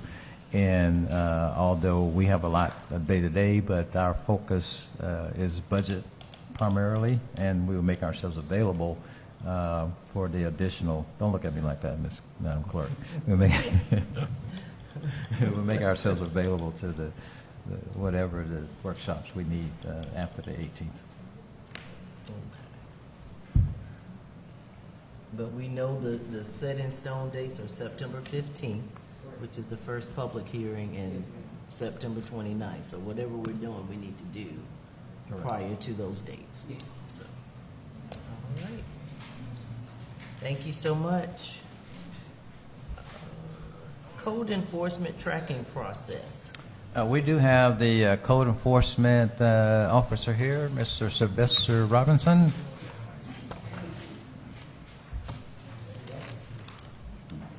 Good evening, Mayor, President, Commission.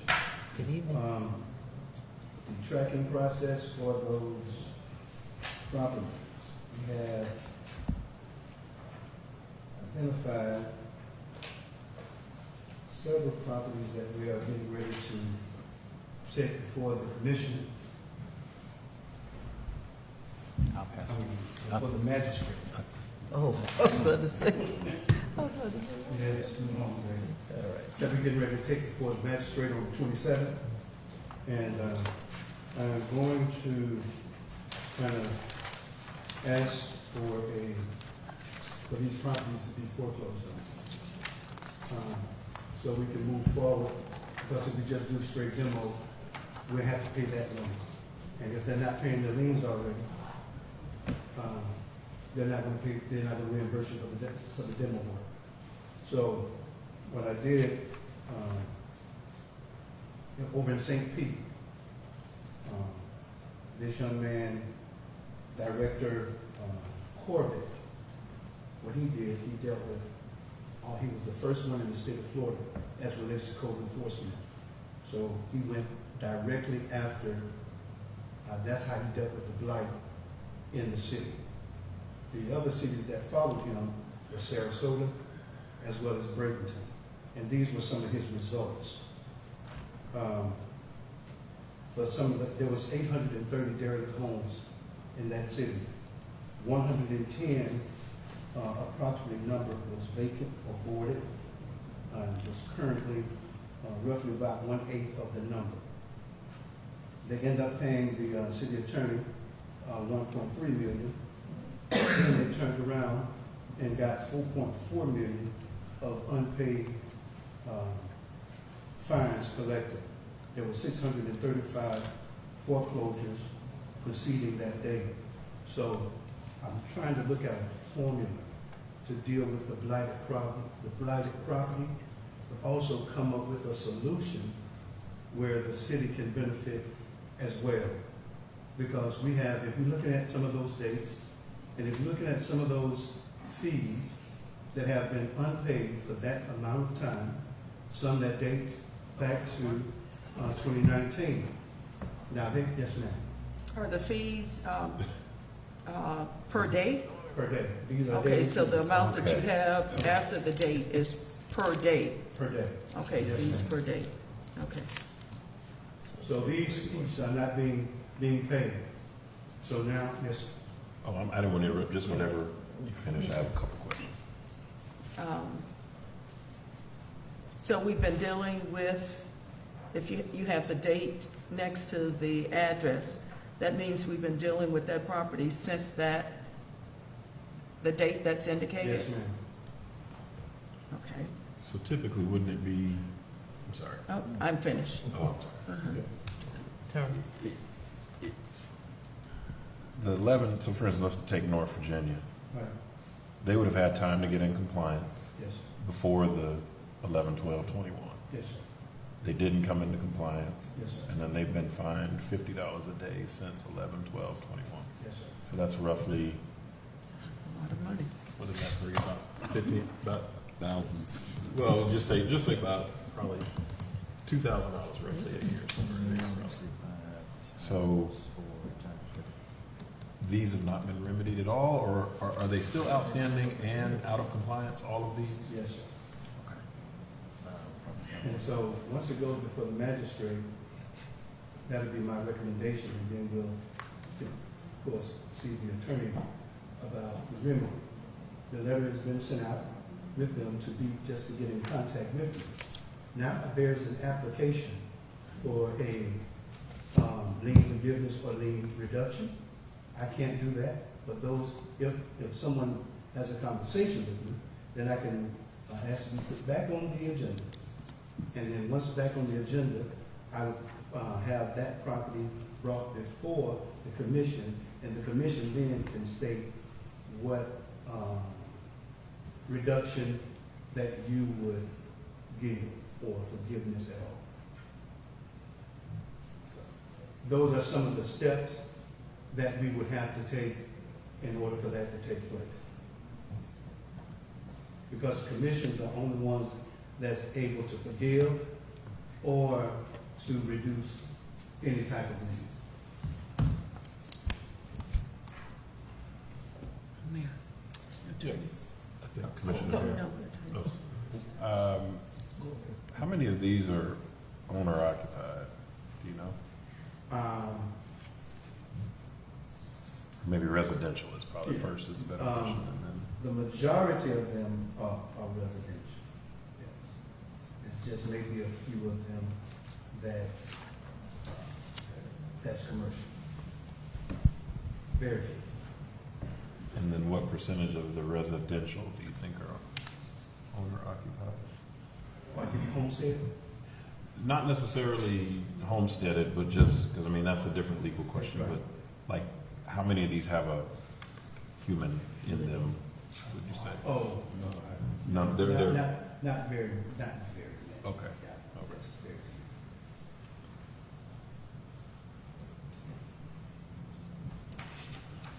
Commissioner Harris? Oh, I was just, I'm just down here calculating fees and if 102 North, whatever that's, I won't say the address again, but, since 11/20/21, you're talking about $73,000 is what they owe. And the property is probably not even worth $73,000. Not in my neighborhood. And I'm saying that to say if it's on the demolition watch list, that's what we're looking at in terms of fees. So I would suggest is it how, and this is just because I don't know. Are the property taxes up to date on these in terms of how is that playing into all of this?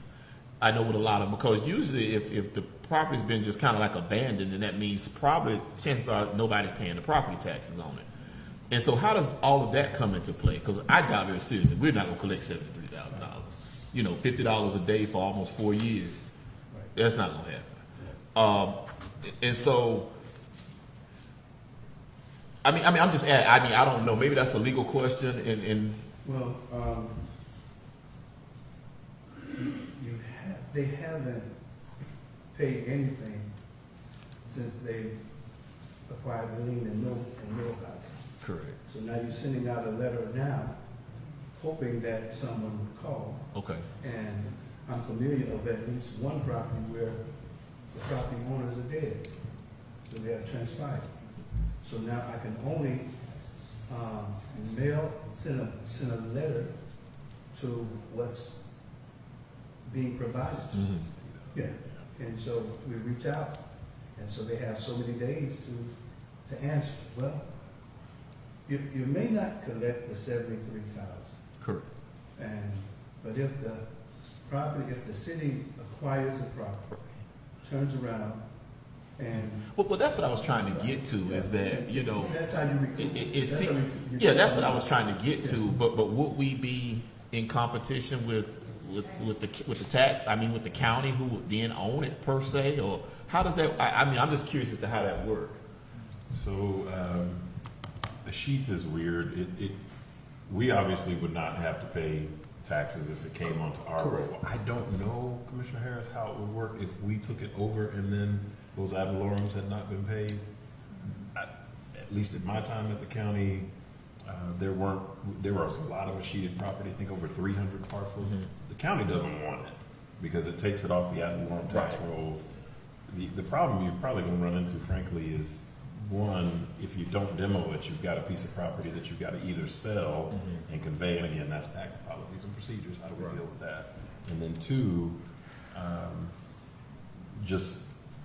we would essentially be assuming the risk of having that property on our books. So if anything happens there, if there are vagrants in there and it falls down on them, they could sue us. They can go to the lawyer and say, oh, the city owns that now, and we're deep pocket, and why aren't y'all taking care of it? So we'd have to have a schematic that works. And just to not toot my horn, but in Tallahassee, where we used to do code enforcement, we did get somewhere with sending out letters to folks and saying, look, we can work with you to get a reduction if you bring this property back into compliance. Now, the air property is going to be a problem. That's going to be a big problem. But for those owners that are still alive, if you say, look, come get your property back in compliance, work with code. Do away with the fees. It would be up to you all how the reduction would work. I think you have a great point of we would bring those to you all individually. You could certainly empower the magistrate, code enforcement, myself, whoever, to offer some solutions to that to sort of save time. But I think on some of these that have been out of compliance for what will probably be 9 or 10 years by the time we get the ball rolling, that would be something I would think you all would want to say, okay, that fine is $300,000. What do we want to reduce that to? If it's like something that we can provide, maybe affordable housing or something like that, that might be something that you all say, hey, we'll reduce that down to 0. If it's something that's just been blight the whole time, you may still want to collect some fines to discourage it in the future. Okay.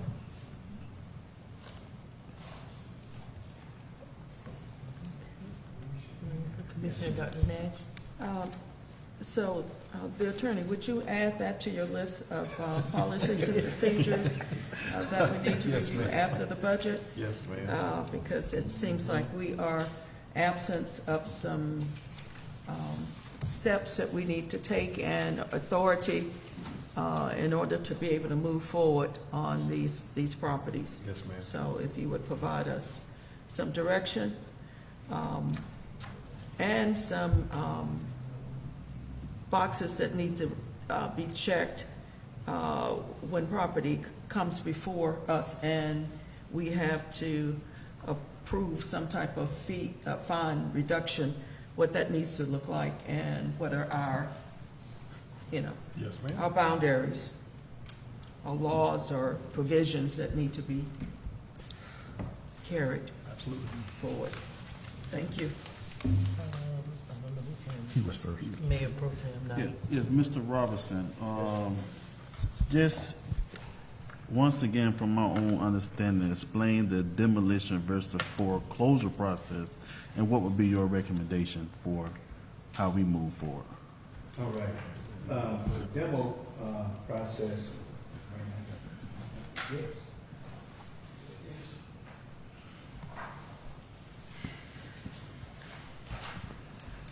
The demo process, you know, after I identify what the problem is, then we send out a notice violation. We give them at least 30 to 120 days to demo their property. That's the property owner making sure that they get that done. Then we'll hire a title search company, and we'll get several quotes from different companies, and then we'll have the building inspected, and then we'll present the case before the code magistrate. After it goes before the code magistrate, then we have to bring it directly to the commissioners. And then we will reorder a lien search on the property to make sure that it hasn't changed hands in between that time. And then we'll order what the house be demoed or put a lien on it. And that demolition will be at the expense of the owner, property owner, or the city? It'll be on the city. We place a lien on it. Yeah. So if we demo the house, I'm sorry, I like code enforcement. If you can't tell. Well, I yield to the If, say for instance, if we demoed a home and it cost $10,000 for sake of round numbers, we would then place a lien on that property that we could then, in addition to the code enforcement fines, foreclose on. So it's not like if we demo it, I think to get to your probably question there, Tim, is we have to eat that cost that we may never see to get it back. So if you spend $10,000, you authorize $10,000 to spend that, it's a lien, but what are the odds of collecting on a property that's been out of compliance for 5 or 10 years? So that property then, the property won't be reverted to the city ownership at that point? Not unless you all direct us to foreclose on it. And then we may even, there still may be subordinate liens to it as well. So once we foreclose on it, we may not even own it. You may have a person who comes and tries to buy it at the foreclosure auction, or we may have to buy it at the foreclosure auction ourselves. And that may even be subject to another encumbrance or another lien or mortgage. So that's why I think Mr. Robinson was saying you do the title search to sort of see if there's another encumbrance, and that will inform our decision of, do we want to demo, do we want to foreclose, both? Do we want to maybe send out a letter? Because if you've got a mortgage on it, there's no sense in demoing that property, and then the bank will probably fight you on it too. So. Okay, Commissioner Stevens. My question is this, and I have asked this before. Now we have an attorney who has worked in this area, so perhaps I can get this answer. One of the properties on here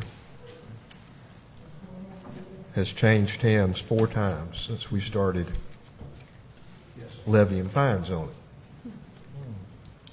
How can it change hands without us being paid? Do we not have a lien against that property from the fines that have been collected, or the fines that are due? At this time, what's going to end up happening, my phone is getting ready to ring over and over again. Because whoever purchased that home and did not do a proper lien search, they have to eat that loan, eat that lien. The onus is on the owner, not us. So the ones under your lien foreclosure watch list, did they have liens already placed on them by the city? Right now, yes, sir. Okay. So say, for instance, someone purchased that home. Okay. Yeah, I can. When you buy, and this happens all the time, because what'll happen is someone will go and say, "Oh, this is a great deal. I can get this house for $5,000." They don't do an O&E report. They don't get a title search, and then they go and fix it up, which is great. And then they go to sell it. The title company comes back and they do an O&E report, and they say, "Oh, City of Quincy's got a $65,000 lien on this property." And then they come up to you all and say, "Give me a temporary release of lien," because that lien not only attaches to that parcel, it attaches across all your parcels. So you can't, like, if you, for instance, had residence 1, residence 2, residence 3, and you have a lien on it with residence 1, it's going to attach to residences 2 and 3. So if you want to sell 3, you've got to pay our lien. So it's caveat emptor, buyer beware, and if you don't do your homework, you take it subject to our liens and any other mortgages or things like that. So, hope that answers your question. Follow-up question? In the past 5 years, well, how long have you been in this position? Let me ask it this way. I'm going into my fourth year. Okay, in the past 4 years, how many properties that we have had liens on that have sold have we been paid? Probably does. How, so, I mean, but who's supposed to know? I'm glad you asked. Yeah, so who's supposed to know? And because, There are some liens that, that have already been satisfied. That there's a file in my office. So what I did, because we were wanting to do some of the dive on these buildings, and leading up to this point, I had not. So there's a file that I inherited that has some that liens had been satisfied. So I'm looking at satisfaction of indebtedness of these particular properties. And I also matched the liens that was in the drawer. So there have been some properties that has been satisfied. Now, the only thing I can go by at this moment is the list that was provided for me here, and then going through the neighborhood, looking at some blighted properties. Then I matched them and compared them, and then put them on this list. So I'm at like ground zero, working on these properties as we speak. So to answer the question, I have not dealt with any of the properties, so to say, that has been blighted or on this particular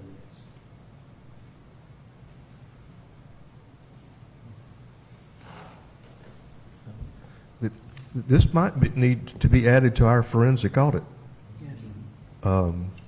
review.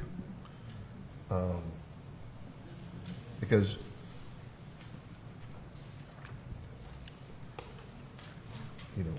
who has made decisions to waive liens if it's not this board? I'm just, this is a hypothetical question, right? I mean, the city manager does not have that authority, right? The code enforcement officer does not have that authority. Once the lien is out there, it has to come before this commission. Unless the lien is paid in full. Right, and I mean, that's obvious, but as far as reductions or waivers, all that would need to come before this board. Have you brought any before this board in this situation? Okay. Definitely needs to be added to the forensic audit. Okay. Yes, ma'am. Yes, Commissioner. That's brought up a thought, Lydian Springs Street. And I remember a discussion with the previous city manager about monies received, where I never, or this commission never saw receipt of that, but was told that it was in the pocket. So I agree that this needs to be added, because that brings concern if indeed we, and we did not approve it. It was approved by the city manager and verbalized by the city manager at the time.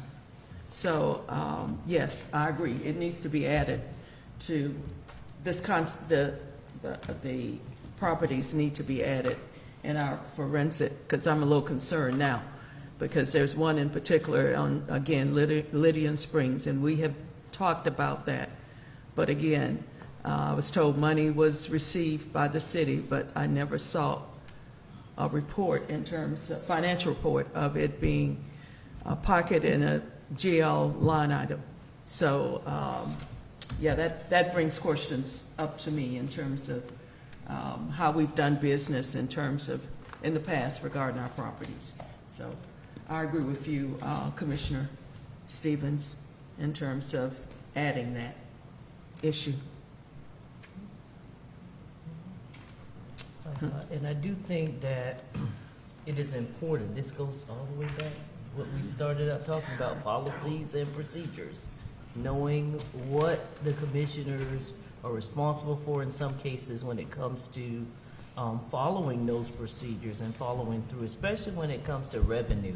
We don't want to have any situation where the city is losing revenue. And I'm sure most of this probably predates you. We probably have to go back some years, and it's probably, I don't know if Commissioner Harris knows of a situation where it's come before the commission. So, yeah, a lot of money out there. And we got a short budget. Excuse We've me. got budget needs. Yeah, so, well, thank you for this information, Officer Robertson, appreciate that, because it is helpful, and we should do this more often as we continue to deep dive, bring this, to the commission, so that we will be aware, because I'm looking at, 2019, 2018, so it is a little bit concerning, but I think it's something that we definitely can learn from. So I think we can move forward and figure out what we need to do. But so you are going to send out letters, or you already have? Yes, I'm sending out letters tomorrow to these properties to just try to create conversation. All right, and you'll just give us a follow-up as you get more information. All right. Any other comments, Commissioner? Mayor Pro Tem? Yes, so I see that you kind of made the decision that you want to place a particular property have on a lien or foreclosure. What's the timeline of that?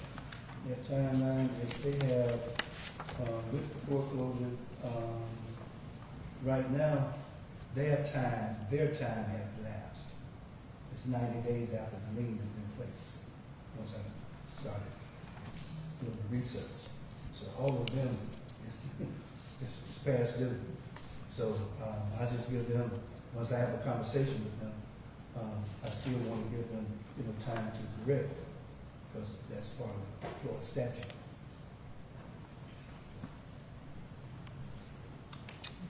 Yes, yes. Yes, I recommend that we keep your item on our old business agenda moving forward so that we can receive updates from you regarding the status of these properties and any other properties that you identify. Thank you, sir. All right, thank you. Any other comments, Commissioner? All right, thank you, City Manager. Thank you, Officer Robertson. Mayor, if I may, I just noticed we have, I can't remember, was it a general manager or what, with the Y, Mr. Vince, and the Y is planning a grand opening about 2 weeks. So I'd like to have an opportunity to have him to come forward, if you would allow me to have him to come forward and give us an update on the Y and where we are with that, if that's permissible at this time. Thank you. Yes. My personal trainer, by the way, for a while.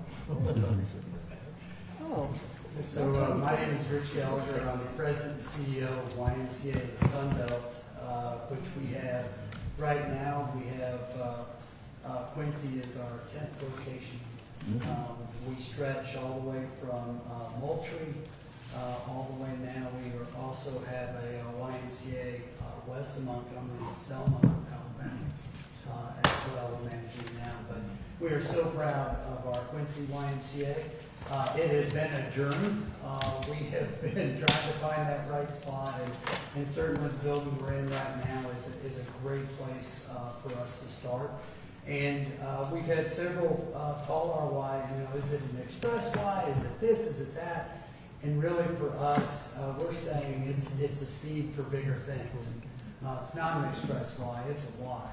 And we're excited about the future. But yeah, so August 17th is our grand opening at 2 o'clock. We'd love to have you all there. We have done a soft launch just to try our systems and to make sure everything's moving well. We've quietly opened We currently have 52 members as of today that are utilizing the Y. And so we're excited as that's going through. But do any of you all have any questions for me?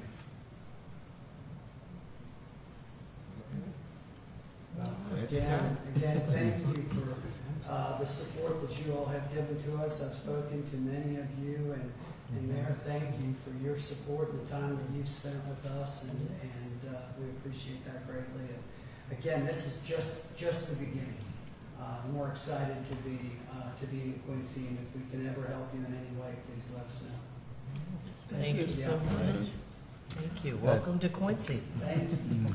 And they will be at the benefit fair for the city employees on the 18th, offering memberships and a discount for city employees that become a member, as well as waiving the enrollment fee for any city employees, including commissioners. So you just need to get a discount too. Can I say one more thing? I'm so sorry. So we also have our blue membership, our blue initiative, to where we are currently raising money now. Hopefully, in the next 6 months, we'll be ready to go. But where all law enforcement officers will have free memberships to the Y. So we raised that money, and we are working on that now. So hopefully, in the next 6 months, we'll be able to announce free memberships for them. Super. And that's law enforcement and fire? Yes, ma'am. It is now. Fire as well, too. Okay. We raise that next. We do law enforcement, and then we do fire, but we're going to try to do both at the same time. Thank you for your advocacy there, Mayor. Through the fire department. Okay, agenda item 14.6, QPD enforcement report. Commissioner asked for that Thursday or Friday. Assistant Chief is working on that. As soon as I have it, I will provide it to each commissioner electronically, as well as a hard copy at the next commission meeting or at the workshop on the 18th, whichever one, and I should have it prior to that. Organization, I'm sorry. Mayor? Yes. Commissioner Harris. Yes, I'm just curious, like, okay, you said the QPD enforcement report, is that something we discussed prior to? No, the mayor asked for several, I'm sorry, Commissioner Nash. Oh, I'm sorry. I'm sorry. Commissioner Nash asked for several items with the QPD, and once the commissioner asked, I'm under the premise of providing it with all of them. Oh, no, okay, I was just, because it fell under old business, I was wondering, was it something we had discussed prior to as a commission, is why I asked the question. So that would be like a report from you? Correct. Oh, okay. Yeah, we've received a report from the police department that included violations per district, location, whether it was a warning or citation, whether it was personal or property. No, I got you. Yeah. So I got you. We haven't had one of those in a minute. I totally get it. And as we talk about budgets, I think it's critical to know what our police department is doing and how they're doing it, not only per district, but citywide. I got you. It was just misplaced. It probably should be under reports, because I'm just thinking when we say old business, I'm thinking something that we undertook that we didn't finish is what I was thinking. I just wanted to make sure I didn't miss something. Well, it could go under reports, but Thank you. Good point. Yeah. Thank you. That's all. I just was curious. yeah, Make sure I didn't we've miss had something. but it's been a minute since we've had one, and I think we need an update because we've had a lot to happen in our city. Okay, next on the agenda, although that's an organization chart, a commissioner had inquired about employees and the number and the department. And so I provided, or had HR to provide pages 1, 2, 3, have a listing of the full-time employees under which department that they currently work with. Page 4 is any part-time employees that the city currently have. in the very last report, very last page is the contractual.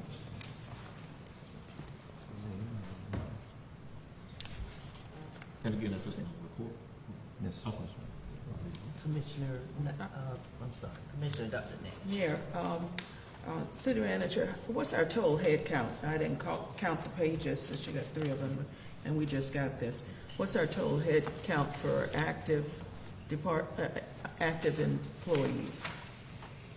I would have to take a minute and count. Okay, we got to do that, okay. I don't know right off. Okay, all right. Let's see. New hires turnover. And your new hires would be in the blue with their dates, the blue on the hire date line.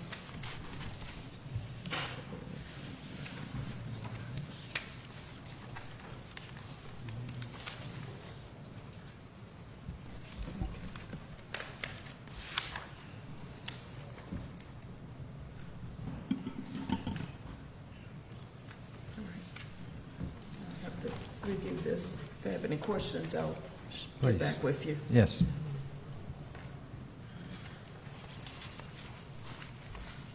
So the termination report, these are actually terminations, not resignations. They're all, meaning they were fired, or just that it came to the end of they resigned and they gave you an end date as far as the resignation. Well, I don't think they was fired, so So I would say they probably decided to combination- leave right, to pursue other. combination okay. of that. That's a resignation. Yeah. Sounds like we fired all these people. Okay, that sounds better. All right. I am still concerned, of course, about the police department. You know, the number of vacancies there really jump out off the page. Yes. So I know that there are some things that, you know, are being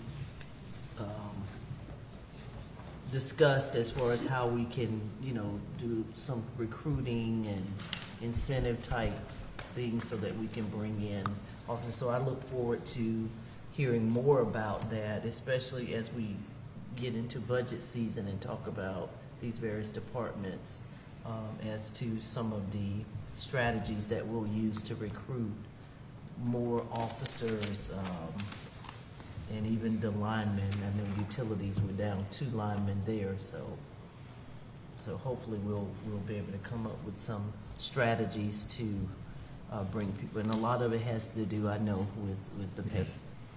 That'll be part of our 18th discussion. Yes. So, but yeah, so. Now, the 6 officers, that's outside of the 1 sergeant and the investigator, those are all those, so really 8 people down. Correct.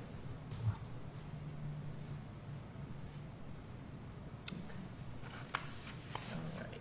Commissioners, any other questions about the organizational report?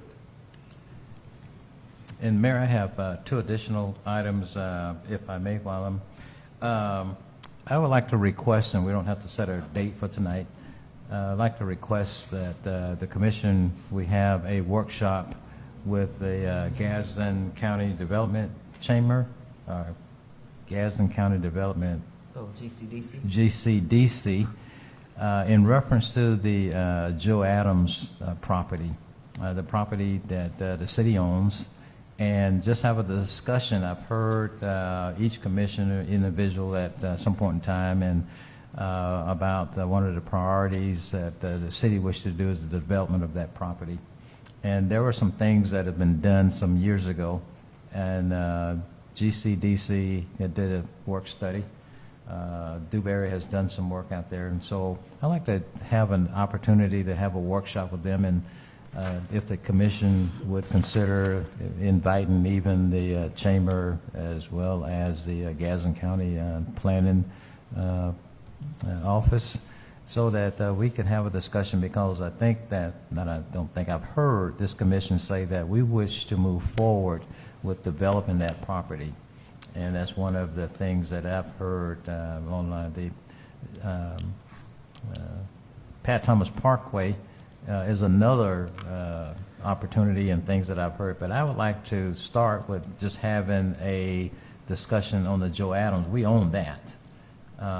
With the Pat Thomas, some of it isn't in the city limits. I do think that there should be a discussion with that as well, but maybe with the county involved with that, because some of that is in the county property, and there's been some talks about some things that they may be trying to do out there. But I think that moving that Joe Adams property onto one of our top lists of development. So, like I said, I'm not asking for a workshop, but just to put it on your radar that I think that in moving forward, we need to be able to have some conversation about that. The next thing is I've met with QPD Assistant Chief Robinson and Fire Chief Baker, along with Ms. Davis, at the fire substation down on Joe Adams Road, about the possibility of it being a joint QPD and fire station, with QPD moving down into that building and relocating. Now, that has only been the four of us have just met and talked, and so normally when you do things like that, you may hear it, and so, I just wanted you to hear it from no decisions on nothing, other than the fact of looking at the building and see if we may be able to repurpose that building, and just want to put that on your radar and just have you all to think about that. And, if somebody says, hey, look, no, there's no way, we'll just drop it right here. But if you think that there may be some potential to possibly to do that, because I've also heard that there was a need to move out of the current location that QPD is in, and we own the building now that Joe Adams, and so just being able to take a look at the possibilities. Commissioner Harris.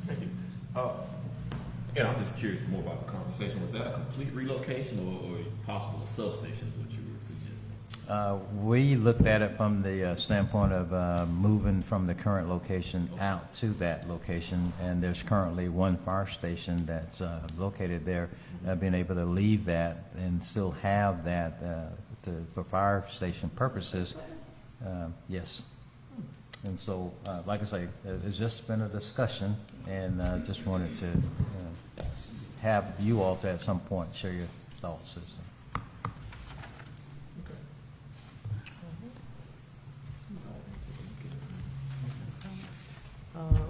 Well, I know the Joe Adams Road has come up in discussion, in passing.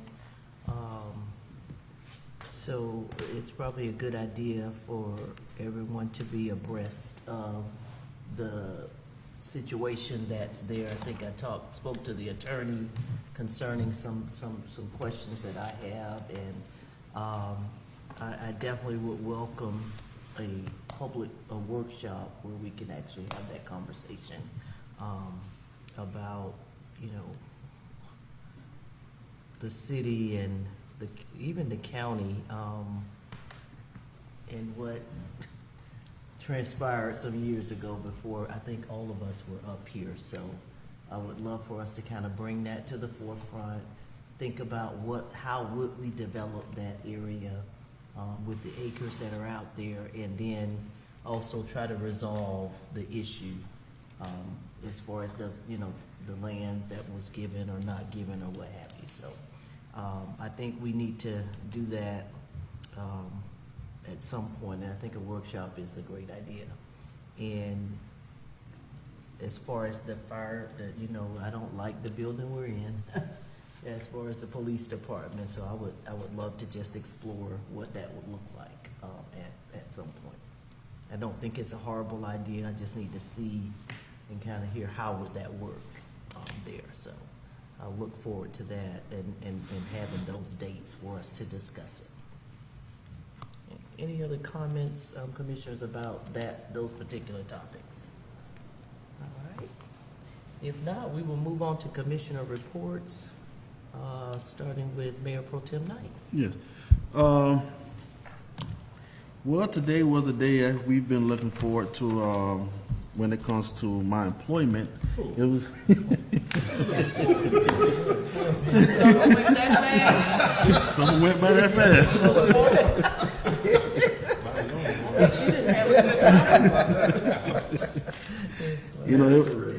time. Today was the first day of school for Gaston County students, and it was an exciting thing to see the kids after waiting 2 months or so to see their smiling faces down the hallways again in their new outfits. So we welcome the kids back, and I've had a very interesting first day. I think I'm gonna like all my classes this year.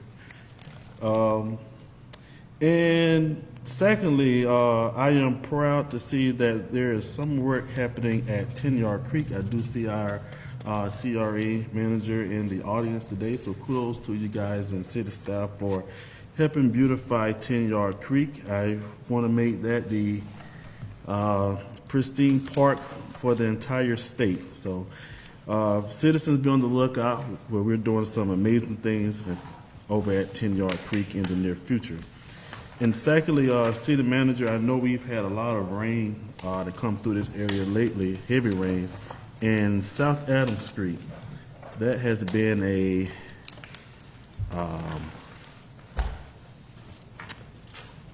eyesore once the rain has come with that dirt just being in the street. So I also want to thank Public Works for quickly addressing that issue and helping us maintain safe streets. And also citizens, and for everyone who has taken pictures today of our young athletes, please send those to our city clerk and manager to have those pictures posted on our city website to let them know the wonderful things that our Parks and Recs department is doing. All right, and that's all I have for this evening. Thank you, Mayor Pro Tem Knight. Commissioner Harris. Thank you, Mayor. Just a couple of things.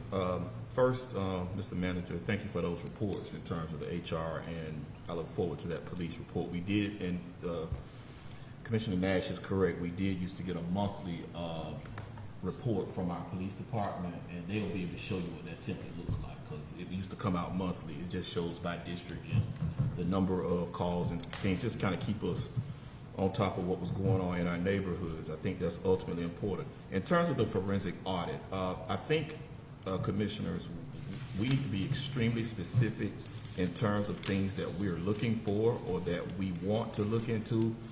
Here's my thing. I would hate for us to spend all this money on a forensic audit and we get nothing back other than what we get out of a normal audit. So I think it will help us to be very specific. I don't know if that's exactly what the manager is looking for, or exactly what direction or what he was asking us for. But I think the more specific we are, the more we will get out of that audit. Because if we don't tell them to go look, and they're not just going, I mean, they're just kind of doing what the auditors do, and that's just kind of check the books. So very specific. I know one thing in particular I would like for you to definitely add to that list. When it comes to the forensic audit, there was some money moved from our police department some years ago, and we never got a final report as to whether that money is legally ours or not. It was moved from an evidence room and put in a forfeiture account that was opened up at that time. We need to know, is that our money to spend? In addition, when we have our budget workshops, you follow? Well, I'll send you the details on that. I'll just send it to you. You can add that to the list. In terms of our budget, workshop, just for informational purposes only, if we could get a listing of all city accounts and their balances, just the balance sheet, just what we have, how many accounts we have, and what the money is for and where it is. I don't think we ever really necessarily see that on a regular basis. And then finally, I do want to offer my condolences to the Green family. Mr. Charles Green, many of you may know him. He's coached. He's was a classroom teacher for years in Gaston County. He's a pillar of our community in District 3, Hillside community, and he passed away this past week. I'm not sure when the services are, but they did announce his death on social media, so I do want to make sure, Mr. Manager, Madam Clerk, that we get a resolution on on behalf of the city of Quincy, sent to his family. Thank you. And I'll provide more details on that if I get them before you. Thank you, Mayor. Thank you, Commissioner Harris. Commissioner Dr. Nash, No comments. Commissioner Stevens. Real quick, one, Manager, I've received a couple of emails from constituents regarding disrepair of the swings and the slide in Burma Heights Park. So I think we need to have a little attention over there before somebody gets hurt. And then I just want to give kudos to the pleasantness of whoever the young man who was the utility worker who was lost in my backyard trying to find my meter last week when he was trying to find the meter to read it. I have underground utilities that come from the road to my house, and it was his first time coming to my house, and I stuck my head outside and I said, "What you looking for?" And he said, "I cannot find your electrical meter." I said, "It's on the pole over there, and it's between the two houses," and so he may not have known, he may have thought that was the next house, but very pleasant young man, and I told him he was doing a great job. So they get bashed a lot, so when you have a good conversation with a young man, I just want to, and I didn't get his name, but he was very nice. So good meeting, and especially the start of the meeting with all those young kids here dressed up so nicely, and I got a picture of them smiling that I'll share with you. That'll work. Thank you, Mayor. Thank you, Commissioner Stevens. So, just a few comments. I'm going to reserve. I wanted to, if Mr. Fagg was here, I was going to make a few comments concerning Mr. Fagg, who has, offered his service for the city of Quincy for relatively over 12 years of service. But I'll reserve those comments to when he's actually in the room. If we can invite him to the next commission meeting, as his last day is August 27th. So we will have a meeting, I think, prior to that. So, but we are definitely, appreciative of his service and wish him well. So tonight's meeting has, reflected much on the responsibilities of local government. As I've heard commissioners discuss certain things up here, it really, lightens my heart to know that we all are going in the same direction when it comes to the city of Quincy. So as we wind down one fiscal year and prepare to begin another, we want to carry forward not only balanced numbers, but clear priorities, shared responsibility and accountability, and an unwavering belief in what this workforce and this community can accomplish together. I heard someone say today, there is no I in team. And I feel the same way when it comes to the commission. We're all in this together. Tonight's meeting has reflected this legacy that we're trying to leave behind for those that will come behind us. So planning carefully for our future, looking at this new budget that's coming up, we're going to have to do it with validity and fidelity. So we have a lot to do.